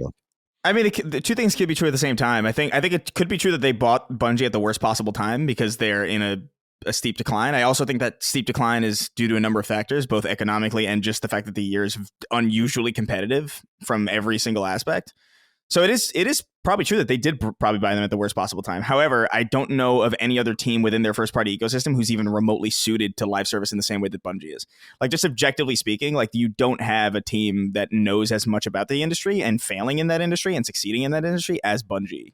So like, if the question is of their first party teams, is Bungie the right studio to give them advice on live service? The answer is unequivocally yes. Like who else would you go to Sucker Punch? Like, I don't know I don't know what you're trying to, what you would get out of that, really. You might have, I wonder if they lament, like, Zipper would be a very valuable team at this point if they let them live and just make a few more games. Like, they would have some more knowledge. It's how you don't know sometimes how things are going to work out. They screwed that up. I mean, obviously 2020 is, hindsight's 2020. I mean, I bet Microsoft feels somewhat similarly about like Lionhead and stuff like that, where it's like, damn, we really could leverage that single player like RPG know-how without even, I mean, that's an entirely different reality where like they probably wouldn't even have needed to double down on like, hey, let's go buy Bethesda, you know what I mean, because we need single player stuff. I don't know. I think it's true that like they probably bought them at a really unfortunate time. Do I think that unfortunate time is going to carry consistently forever into the future? No. The answer is that this industry ebbs and flows in ways that, and by the way, like not even the industry itself does this, but live service in particular ebbs and flows like consistently at a rate that's like genuinely alarming. So you're going to have bad years, you're going to have good years, and it's going to be more obvious in live service because it's a product that continues. It's constantly getting new content, which means it's constantly getting judged, which means like there's more points of critique. It's like if you come out with The Last of Us after like 4 years in development time, you've spent a lot of time iterating and designing and making stuff behind closed doors in kind of a relatively safe environment to the point where like when you come out with something at the end, it's a solid product and it doesn't have to stick in the same way. So like you can have this 9 out of 10 product and it's good. And then you're off behind the curtain for another 5 years where you're free to make as many mistakes as possible. With live service, it's you come out with your thing and then you're designing and iterating behind closed doors, but like everybody can see through those doors. It's like living in it's like working in a glass building where like everybody sees every single draft where it's like, oh fuck, that was a bad thing to do. It was a bad thing that we tweaked that weapon in that way because it ruined this. And if we were making a normal multiplayer game like in 2008, we would have found that out in beta internally, and then it wouldn't have been a problem at all, and then that problem wouldn't be reflected in the wider community, and it wouldn't even be known about. So it's just a different beast, man. And so I don't know. I can't think of a studio that they have that has a better understanding, even if they do fuck up, because that's just part of the industry. Like Fortnite fucked up constantly, like almost consistently. The only reason they really nailed it was when they figured out they had this crossover appeal, and they figured out once they figured out that they could license like other IP and get like this crossover thing going, it became a completely different game. Fortnite today is unfucking recognizable compared to when me and Colin first joked about it on Sacred Symbols on like probably like the first week of probably like the first few shows, you know? Yeah, and there it is. And it's like it's a benchmark game now, which is so funny for market success and penetration of what's going on there. The other question I wanted to ask though, well, Dustin, do you have anything you want to say about that specifically about Bungie? Should we be listening to them? The internal strife that could develop from that? I think that it's fair to ask those questions, but I think it's also obvious that they know what they're doing over some period of time. Before, I do think that that C-suite really needs to be shaken up. I will say that. I think their upper management needs some serious retooling. People from the base, people from like the dev level team need to get up there and maybe give it a shot. Yeah, the one thing we know is not going to happen probably is Sony won't install their own people there because that would just defeat the purpose. So they really need to figure out, like how to make it function at its highest level. Dustin, go on. Yeah, I think I'm just with Chris where even if there are down quite a bit and have fucked up recently, that I just think about teams like BioWare with Anthem where they didn't have anybody and look what happened. Not that I think that Sony teams would try to conceal themselves as much as BioWare did, but at the same time, it's like, yeah, even if there's a particular mistake going on right now, they still understand the mechanics of what live service games need and don't need. So like it's a fair question, but I don't know. We don't really know to what extent Bungie had authority over yes or no privilege. That was like reported, but at the same time, we don't know to what extent. So it's like answering a hypothetical question that was already based off of a report that wasn't necessarily full. We didn't have all the information for. So, well, I also think it's not probably where the buck stopped. It would be unfair to say at any time. It's like, well, yeah, they're over at Bungie, they're going to come in and they're going to say yes or no. I mean, what I think happened is they looked and then they told the Sony executives like yes or no, and it's like, well, what would you do? And it's like, well, we would shut it down or we would do this or that. And it's like, okay, that's what we're going to do. That's where the buck stopped. So if you want to blame anyone for listening to anyone, it's really the people listening to Bungie. Yeah, right. Yeah, Bungie's kind of doing what they do. I think maybe it's pointing the gun barrel at the wrong target, but it's worth asking nonetheless. But I think generally speaking, because I'll reiterate that I don't think, well, actually, you know what? Let me reserve this for this next question, and then I'll reiterate what I was going to say. Tyler Tremmel wrote in, said, "Hey, Sacred Crew, the presumed firing of Connie Booth has me rethinking the departure of Jim Ryan. It's hard to accept that the face of the Games as a Service initiative just left in the early days of what is a massive shift in SIE development philosophy that he helped architect, only for SIE to then fire a Sony legend known for her decades of work on staple single-player experiences. Maybe Jim's departure was truly due to travel stresses, but it's hard to remove it from the internal strife caused by Games as a Service's initiatives. I know it's impossible to say given the dearth of information from Sony, but do you have any thought on the Ryan departure post-Booth firing? Was he possibly pushed out for his role in the fractured rollout? Thanks for all you do." This is actually back to where I returned to, where Bungie kind of slingshots me back towards this other question. And this is something, again, that Jaffe and I were touching on, which is, what is the intention here? And is the strategy wrong?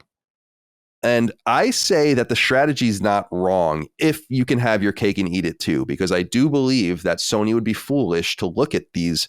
This is what I said pretty much verbatim on the Jaffe conversation was, during the PS4 era, during the age of Games as a Service, free-to-play games, when all that started coming to console and the rise of just really metric farming in ways that we were never able to do even on PS3's PSN, they started to see what was obvious, which is that there's an insane amount of money being made over there and that they're only getting 30% very free rips of it. But what if you made a really huge risk and tried to get all of it?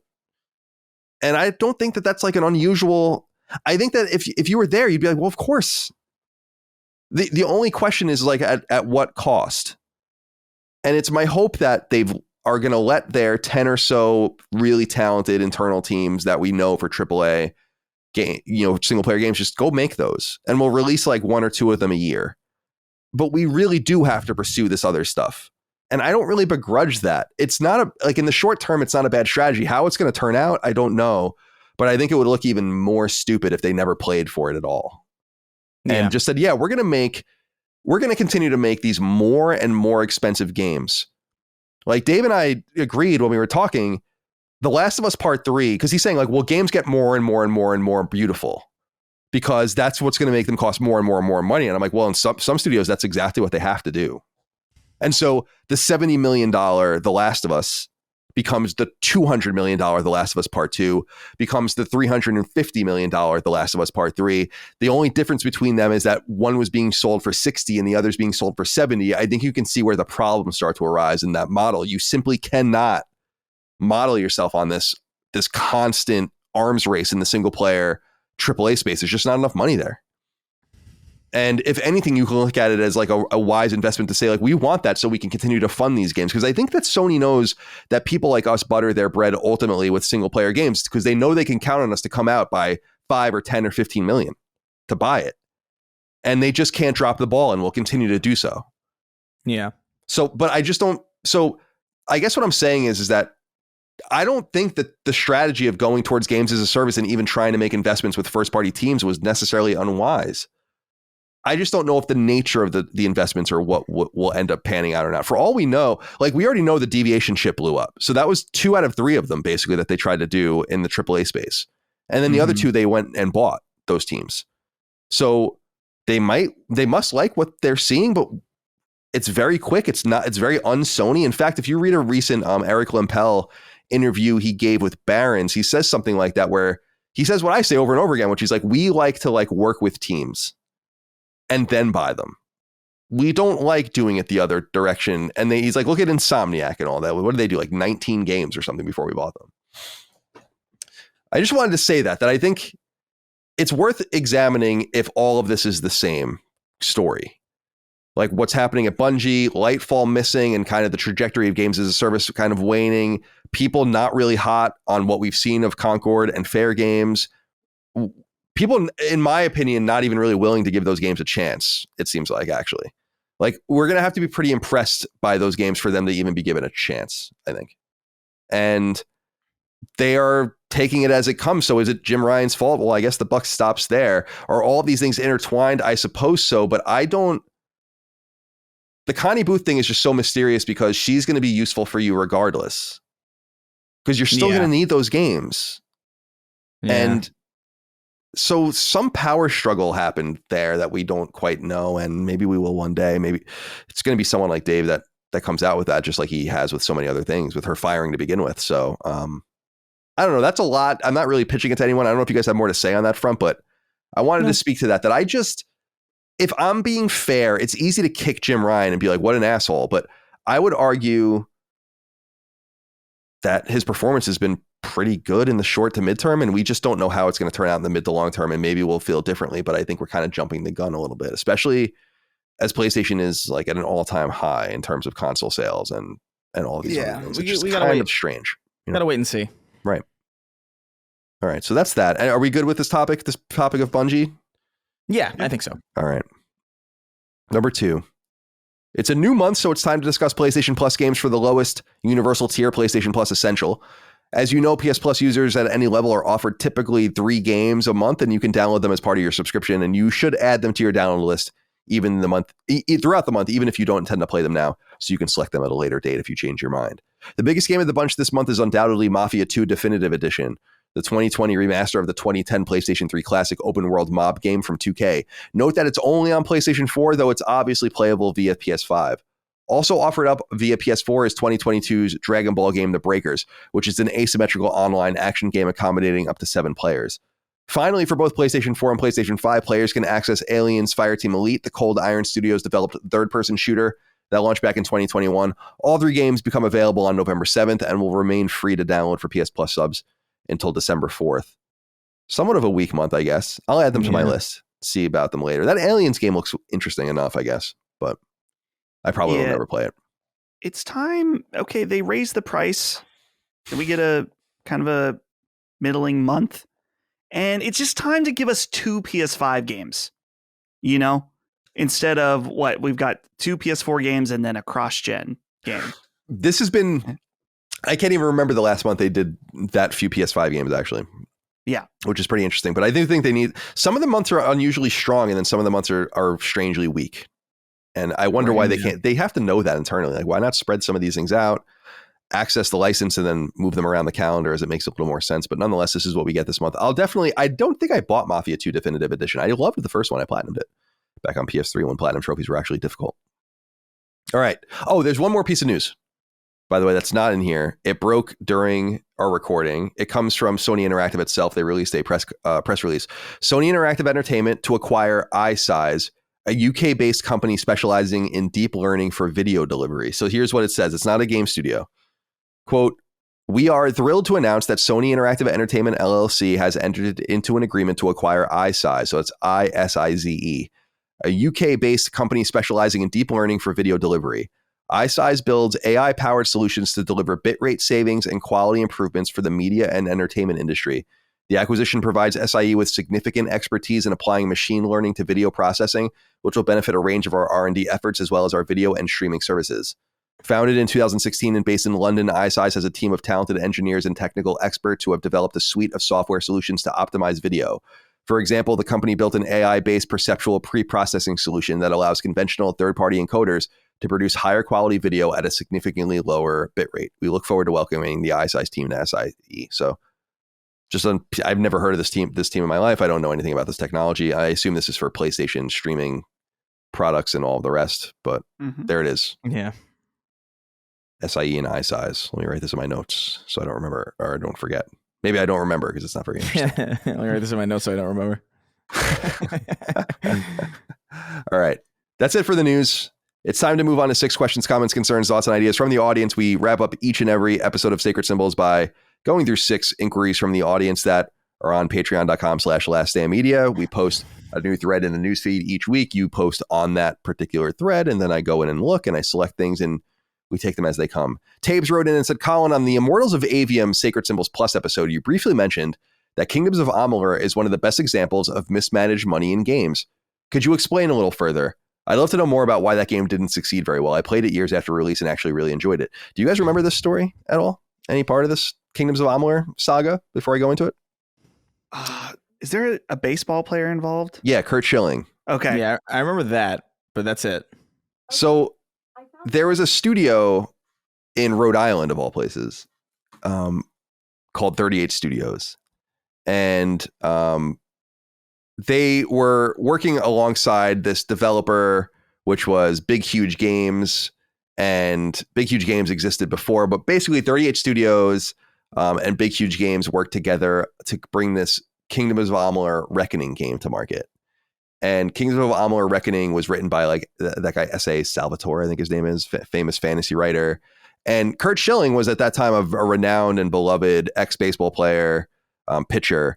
And he was a huge games nerd. He was basically one, if people remember back in the day, I think it was even in Sports Illustrated or something on the cover, but he was like the first athlete nerd before it was even cool. And he was like famously into World of Warcraft and all that kind of stuff. So anyway, 38 partnered with Electronic Arts to make this action RPG, Kingdoms of Amalur Reckoning. And it was going to be the first in a series of games, presumably. And it was like one of those early EA original projects. And the ironic thing when it came out in early 2012, I actually reviewed it at IGN.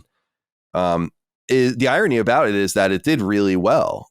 It sold, I think, several million copies and was really, really grinding away. But there was this fucked up situation in the background wherein 38 Studios was basically using money that it got from the state of Rhode Island to build this game that they codenamed Copernicus.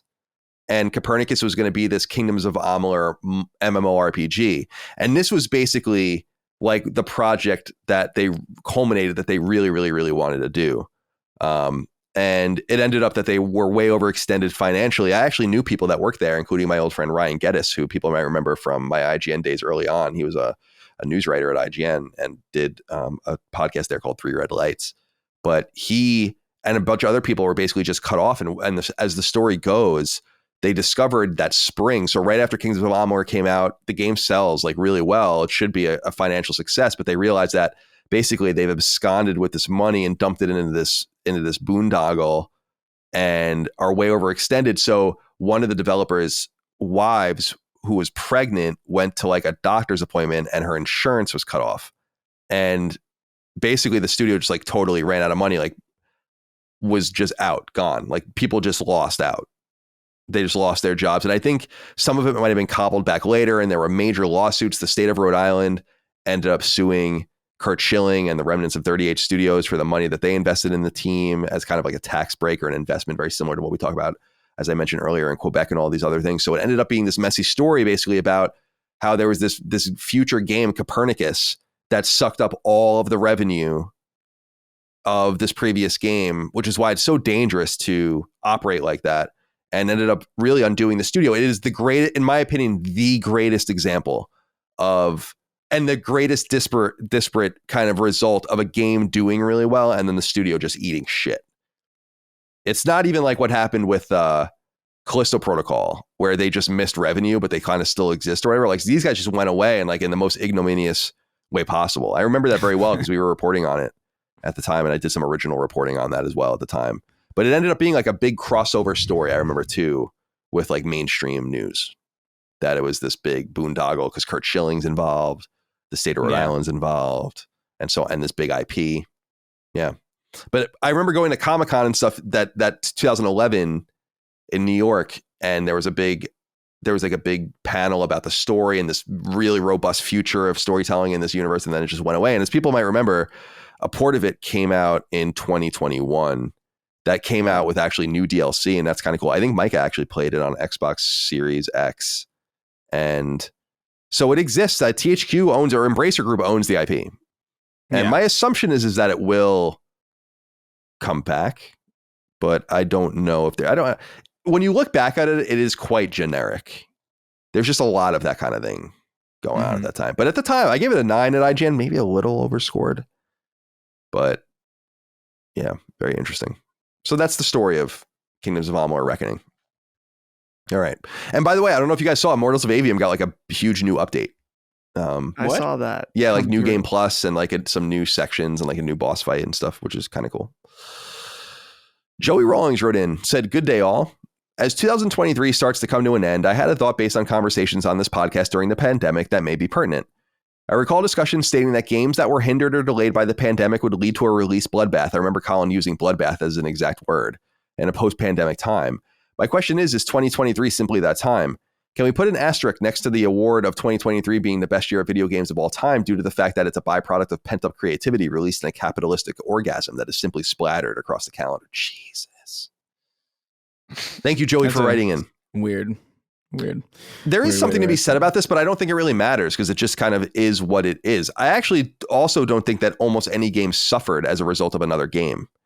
Like maybe some game, like Baldur's Gate might have eaten a little bit of Starfield's hype and so on and so forth, but everyone seemed to have kind of eaten pretty well. Yeah. Like every Resident Evil 4 did very well. Dead Space Remake did very well. Hogwarts Legacy did very well. Like I personally don't understand the logic of putting an asterisk next to the year because this year is good, but in an alternate timeline, this would have been kind of good. Like, I don't know. Like, I don't really understand this. It would be like, well, this game, like Halo 3 was technically supposed to not even exist. I mean, it was supposed to just end at Halo 2. So does that mean like 2007 has an asterisk next to it? Because it's like, well, this game technically shouldn't exist. Like, I don't know. It's getting into weird. That's getting into weird specificities where it's like, no, 2023 was just a great year for games. And it is a great year for games because it is. You know what I mean? There doesn't need to be an asterisk next to it. I think it. I'm sorry. Go ahead, Dustin. I was going to say, I think his argument is just that a lot of these games, if the pandemic hadn't happened, would have been spread out over the last 2 years. Yeah, but that's true. But that could be true of any number of things for any reason. You know what I mean? Like it doesn't change how good the year is. Oh, sure. And that kind of ultimately is all that matters. Yeah. I agree that it's like, well, yeah, it doesn't disqualify it being a great year, but it does explain. It explains it. Yeah, explains some of it. It does explain it, but like I don't know what I don't see the need for an asterisk because it kind of like devalues. It's like, oh well, like, oh yeah, this year's good, but it's because a lot of stuff was held over, and it's like, okay, it's out this year though, so like that's what we're talking about. You know what I mean? We're talking about this year as far as like release cadence goes, and that's I don't know. I don't see a reason. It's an objectively amazing year. And it continues to be, by the way. Yeah, I totally agree. I would argue, and again, not everything was for me, certainly, but just from kind of as objective as you can get, that this probably is the best year in gaming ever. I mean, I don't. Yeah. I don't as far know. As, it's pretty strong. And I say that I'm not some new fucking newcomer. Everyone knows that. Like, I've been around for a long time. All the same years. It's always the same years. 98, 2007, 2012. Like, I get it. But this. It's something, man.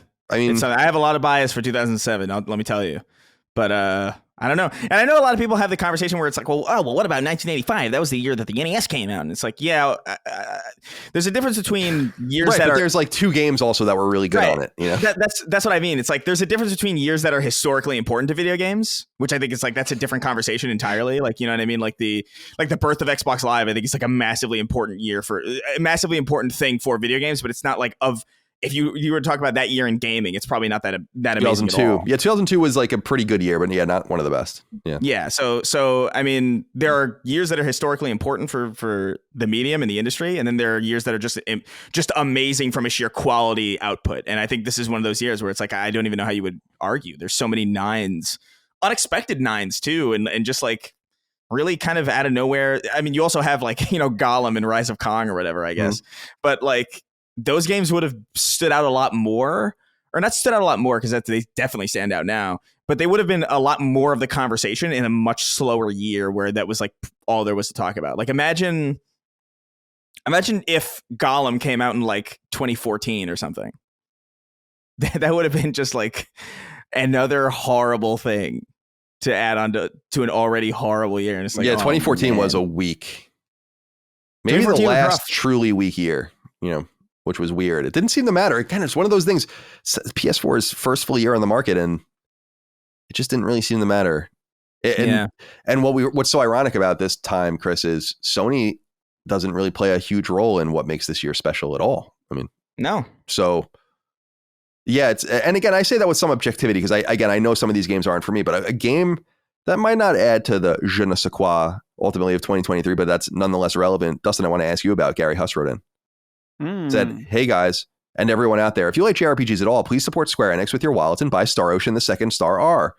It's absolutely fantastic, and it sets a very high bar for remakes in the genre. I hope it does really well so we can get more of them in the future. Will any of you guys be picking it up? Thanks. So are you interested in Star Ocean, this is the remake of the second story from 1998, which was the first Star Ocean game we got in the West, but the second Star Ocean game, the original Star Ocean we got ultimately in the West on PSP. And that's when it came out. And then there's Till the End of Time and First Departure and Second Evolution, which were those PSP ports and so on and so forth. So Star Ocean is not a well-explored franchise for me by nature of the fact that it's been somewhat fragmented. I think there was even a Game Boy Color game that didn't come out here.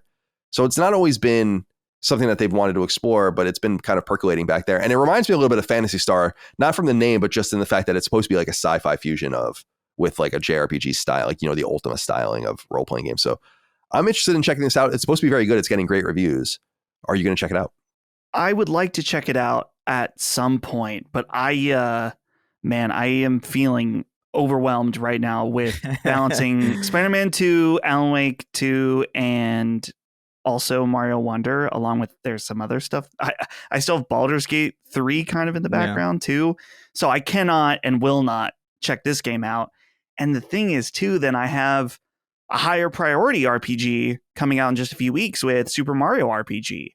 So unfortunately, this game is going to have to wait. But I did see there's a demo available, at least on Steam. I would assume it's on all platforms. That's usually what Square Enix does. So there's a demo out there that I want to at least preview it to know whether it's something where I want to put it on my priority list. But I've heard great things so far. I'm still working my way through Sea of Stars. Oh, you're still playing? I'm giving up on that, I think. I like it a lot. There's too many mixed responses now that people have finished it that I like it, but I just am not compelled to play it right now, so I think fair. I'm gonna let it go. Yeah. But I don't know. It just feels like the only game that I can play alongside Alan Wake, because Alan Wake is so, dude, Alan Wake is so all consuming, where it's like, I really need to pay attention to this because so much of it has purpose and there's no fat at all. And so I just like, I can't juggle anything else. I can't juggle anything more complicated than Sea of Stars right now. Yeah. I'll give you something to juggle. Oh, whoa. Where are we here? Oh yeah. So I'm just looking at the Star Ocean, the second story box art. It's just so nostalgic. It reminds me of high school, but just that Enix logo, you know? Yeah. Nice to see. Shout out to Tri-Ace. All right. The Brownie Bro wrote in and said, hey, gents, looks like the PlayStation's Pulse Explorer earbuds are launching early December. I feel like I'm one of the few fans who's actually excited to get my hands on it. I enjoy turning off the lights and wearing over-the-ear headphones to get fully immersed in a cinematic game like Alan Wake 2, but due to the size of my dumb gamer head and ears, I begin experiencing ear discomfort around an hour of use. I probably could invest in larger headphones, but something like the Pulse Explorer really speaks to me. A pair of earbuds that offers high-quality 3D audio, noise reduction, and lossless audio is something I'm happy to spend my money on. I know you gents have discussed audio in the past, but are any of you considering investing in the Pulse Explorer? I'll wait for reviews, but I'm anticipating their release next month. Take care. Are either of you guys interested in these new audio solutions that are coming out of PlayStation? I think like he said, there's the headphones and the earbuds. I think the earbuds, like he said, comes first, and I think the headphones come next year. But I could be don't quote me on that.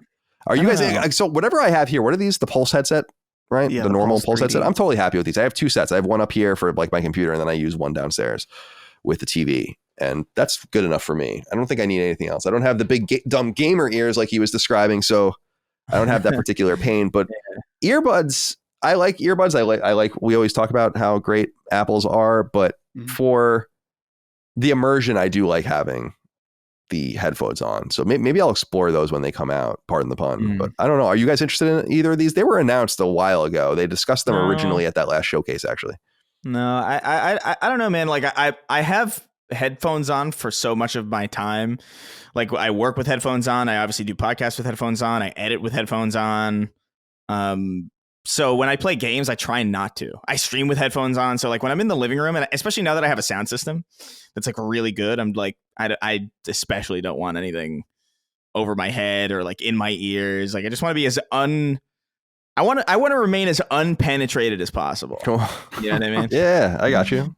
That's wonderful. It's like let me fucking relax with my sound system. I still need to get like surround sound. I gotta get the speakers for behind me, but it sounds so good. So I'm like, I don't need it. I used to rely on headphones a lot when I lived in my parents' house when I was like young, and like I wanted to play all these video like Skyrim at like 2 until like 3 a.m, and I couldn't have it loud, so I had to crank it up in my headphones. But I don't need to do that now, so fuck it. All right. Oh yeah, I'm sorry. Do you have more to say, Dustin? I'm with Chris in that I prefer to use the actual speakers I have. Just always it's always going to sound better to me than a virtual surround sound situation. It's very rare that I need to use headphones on PlayStation. Just due to the nature, like if Holly's around, she doesn't care if I have the sound on. There's very few times where I have to use headphones. So I think it's cool they're doing this, and I think the fact that they're doing lossless audio wireless earbuds sounds pretty neat. So I think there's high potential for these to be a really good product if that's something that you are interested in. But for me, I don't need them. And even with headphones, like for multiplayer, I don't do multiplayer on console pretty much ever. I'm only doing multiplayer games on PC, so just for the ease of like Discord and stuff like that. So yeah, I'm curious when they come out how people will like them. All right. Joe Munch Taco wrote in. Said, hello, gentlemen. I might be one of the few people to use it, but the PlayStation Stars is a cool feature that should be pushed and advertised more by PlayStation. I do agree that it should be more accessible than the mobile app, but it's an easy way to get money added to your wallet and other random free games. Most of the campaigns or games everyone is playing already owns or can be downloaded if you have PlayStation Plus Extra. You don't have to play the game, just watching it will trigger the tokens. Also, any purchase from the store will give you tokens to exchange for wallet credit. I was able to get Spider-Man 2 for free. It took a while to save tokens, but to get a big title for money off or for free is worth it in my book. Criticize however you like, but you three won't change my mind on it. Joe, we're not trying to change your mind on it. Stop being so defensive. When do we ever criticize PlayStation Stars? I feel like we've championed it. But here's the thing. I'm sorry, go ahead. Joe. Fuck you, Joe. We're gonna. In fact, if you don't quit PlayStation Stars right now, I am personally going to revoke your access to this podcast. Whoa! I will find you. I'll get that GeoGuessr on from earlier, and that GeoGuessr guy from earlier on in the show We'll figure to it find out. you. And We'll figure it out. I'll fuck with your wires. But here's the thing: is like, yeah. So here we go. Where I'm in the PlayStation Store right now, like, there's something even wrong with it now because I'm in the app, and like PlayStation Stars is nowhere to be found in the app right now. Like, straight up, I'm not even kidding. Like, usually people can see here. Usually, I don't know if this will come through on the video, but usually it has your score even right there when you sign in, and it's not there anymore. And even though I earned points, so it says right here, I earned 600 points for downloading Alan Wake 2 and 700 points for getting RoboCop. I click on it and then it brings me to this. So I don't know what that's all about.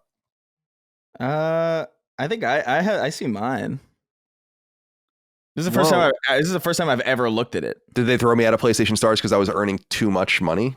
Yeah, they kicked you out. You don't know who you are anymore. You're making too much money. Maybe I maybe I have to do something to it. But nonetheless, here's what I wanted to say about it nonetheless, because I was going to look at it and talk about what was on it recently, but I can't even see it right now for myself. Can you guys see it though? Like your campaigns and all this? Yeah, I actually just realized I have enough.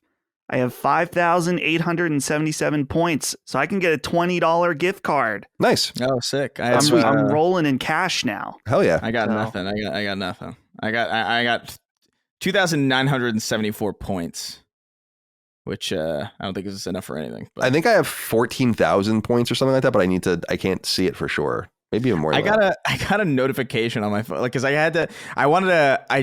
I rarely have any reason to ever start up the PlayStation app, but I wanted to get some, because I was doing some after I got the platinum in Spider-Man, I was trying to mess around with the photo mode to take some photos of the Sam Raimi suit, which I love. Doing a little bit of that, and I was trying to send them to my phone, and the easiest way to do that is through the app, and it took me like 3 attempts to sign in, but once I did it, it gave me like this I had my phone set aside, and it showed me like a notification where it's like, you've reached level 3, and I'm like, I was so sad. I was like, the nerve of you popping up a notification to tell me that is absurd. Well, this is what I was gonna say was they need to just, PlayStation Stars is a great idea. They just need to implement it on the console. Like, you need to be able to fundamentally use it on the console. Until you can see it that way, I just think you're kind of, I mean, frankly, I think that's part of the reason why they don't put it on the console is because they'd be in for a lot more money for a lot more people, because a lot more people would be paying attention to it. And I think that's part of the design of it. But I think that it just needs, just like many things, it needs to be integrated better in the PlayStation Network itself. And then I think more people will become aware of it. I think it's great. It's really, like I said, I have enough money to buy several games, like several AAA games at this point. So it is just free money. Now, I buy a lot of stuff. I buy a lot more than the average bear. And so I know it's not necessarily free, but kind of is. It's like when you get cash back when you spend your credit card, you use your credit card. Like, I put everything on my credit card and then I just pay it off because I'm getting like 3% back. Why wouldn't I do that? Yeah.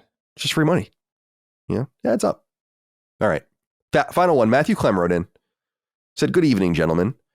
What do you think is next for the Resident Evil franchise? We were talking about this earlier. The last few years, they have essentially gone back and forth between new entries and remakes, with nothing on the immediate horizon. I wanted to see if you got what you guys thought.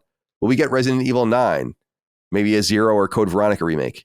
Do you think they will maybe one do a 5 or 6 remake? Love the show, and congratulations on the wedding, Colin. Thank you, Matthew, for writing in. So we discussed this a little bit earlier, but I want to ask you guys specifically, Resident Evil 5 remake?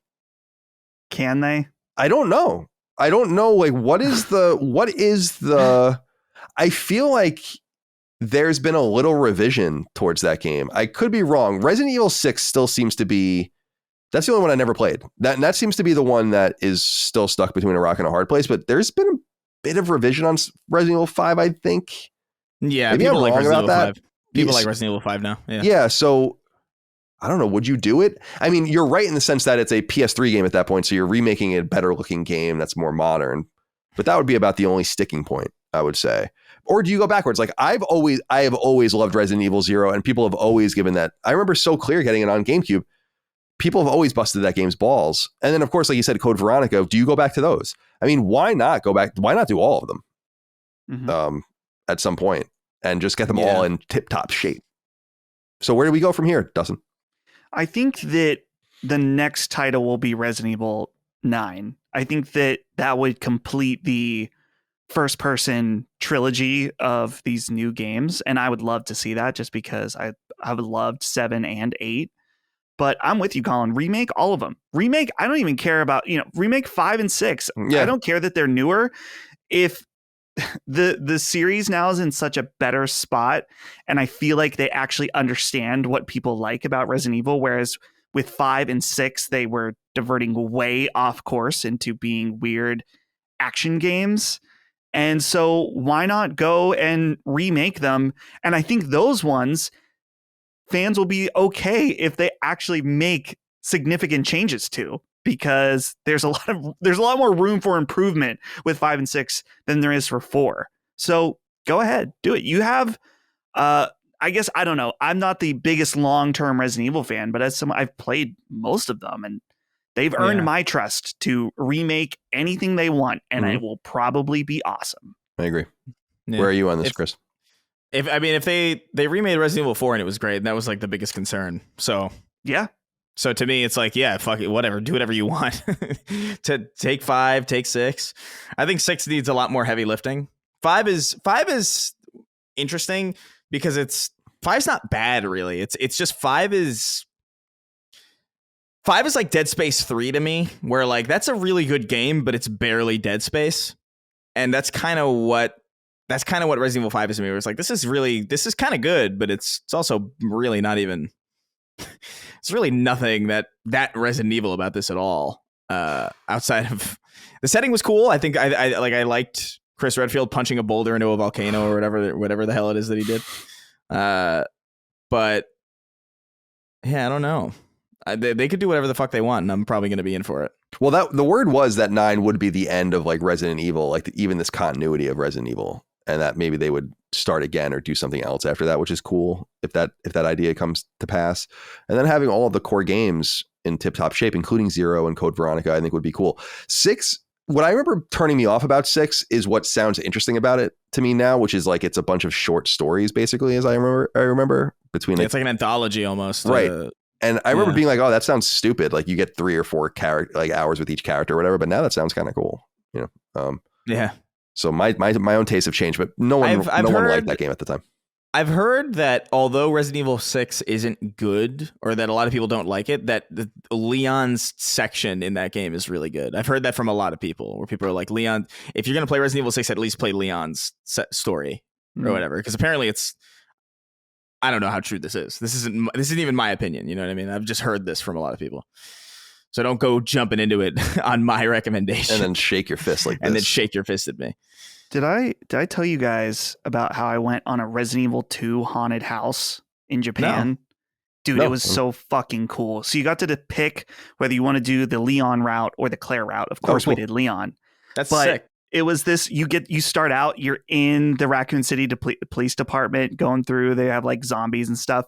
There's a part where you're in a hallway and they have a barrier up, and they have like a guy dressed as Mr. X come out, and then a cosplay of Leon, and he shoots him and stuff. And you got to enter in the thing at the end where there's the elevator. I'll leave it at that for anyone who hasn't played it, but it was very, very authentic. I mean, it was officially licensed at Universal, but that sounds I dope. realized, I was like, I don't think I talked about that at all. That's the only place you can do that is in Universal Japan. And so they're like shepherding you through it or something? Yeah, they have people shepherding you through it, and they have actors doing it and stuff. And the one room I remember standing there, and a transmission happens, and then it shuts off, and this zombie guy just ran into the room, was like, "Rah!" And then he just turned around and left. That was it. It was really funny. That was he awesome. Just kind of ran in for a second, and then he was like, oh, okay. And then he just left. He's like, that's all they paid me for. Yeah, we ended up, there's like a whole thing at the end where you get to go on like there's like a big screen, there's like a Gatling gun, and you get to shoot it. Yeah. All the different characters, and then shoot at Mr. X and stuff. And the actual Mr. X comes out for it. It's so cool.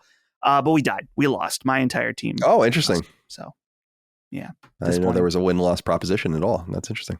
Yeah. Couldn't do that in the United States because someone will pull out the real gun, shoot one of the zombies. Oh, yeah. Yeah, actually. Yeah. Mm-hmm. All right.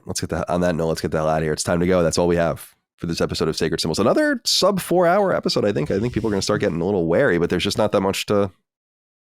What do you want me to say? You know, I can't make it up. Yeah. You got to give me the news, right? You can't just be out here manufacturing it forever. On days like these, we should collaborate on one fake news story. Yeah, that would be fun. See if the audience can figure it out. Right. I love that idea. Let's follow up on that. I like to spread misinformation. Misinformation agents. Love it. All right, Chris, goodbye to you, my friend. Have a good rest of your day. You too, man. I'm going to dive in Alan Wake for the rest of the day. Nice. Sounds great. Dustin, goodbye to you. You have a great rest of your day. Goodbye. Thank you. Just want to reiterate and thank you again. I didn't talk to you at all after the wedding, so this is our first time talking. Thank you again for inviting not only just me, but the Furman crew with my parents. They were kind of surprised but happy to be there. We consider we really like them like that. I think I said it to your dad that we consider them like the parents of Last Stand. Like, yeah. I didn't get to talk to your mom very much at the wedding, which I was sad about. Like, we just missed each other. Yeah. I mean, I saw her when we came to touch tables or whatever, but yeah, no, it was great. We wanted to have, we like them. So yeah, no, they were very honored to be there, and we had a great time. You had all the Furmans feeling glad of heart by the end, if you know what I'm saying. Just many a drinks, not too many drinks, but many a drinks. So on behalf of the Furmans, we really appreciate it. Salute. Yeah, no, thank you very much. No, it was fun. I'm glad you had a good time. Like I said, I'm glad it's done. Now we can focus on other things, and I can wake up in a fucking panic about something else, and I'll find it. I'll find something else to panic about. Oh yeah, no worries. All right, my friends, thank you for being here. Thank you all out there for your love, kindness, and support of all things Last Stand, Sacred Symbols, Knockback, Defining Duke, Punching Up, etc., etc., etc. Couldn't do without you on Patreon. Patreon.com/LastStandMedia. Merch, LastStandMedia.store. We'll see you next time for more. Until then, goodbye. See ya. Take care, guys. Sacred Symbols, a PlayStation podcast, is a product and trademark of Last Stand Media and Collins Last Stand LLC, and is proudly recorded in the USA. The show is conceived by, is written by, and is directed by me, Colin Moriarty. My co-hosts are Chris Raygun Maldonado and Dustin Furman. The show is produced by executive producer Dustin Furman. It's edited by associate producer Ben Smith. All of Last Stand's theme music is by my best friend, Ramon Narvaez. As you know, all of Last Stand's shows, including Sacred Symbols, are fan-funded on Patreon at patreon.com/laststandmedia. The following names are at the producer level on Patreon, our highest tier, and we're grateful for your thoughtful and kind contributions to our independent endeavor. Thank you.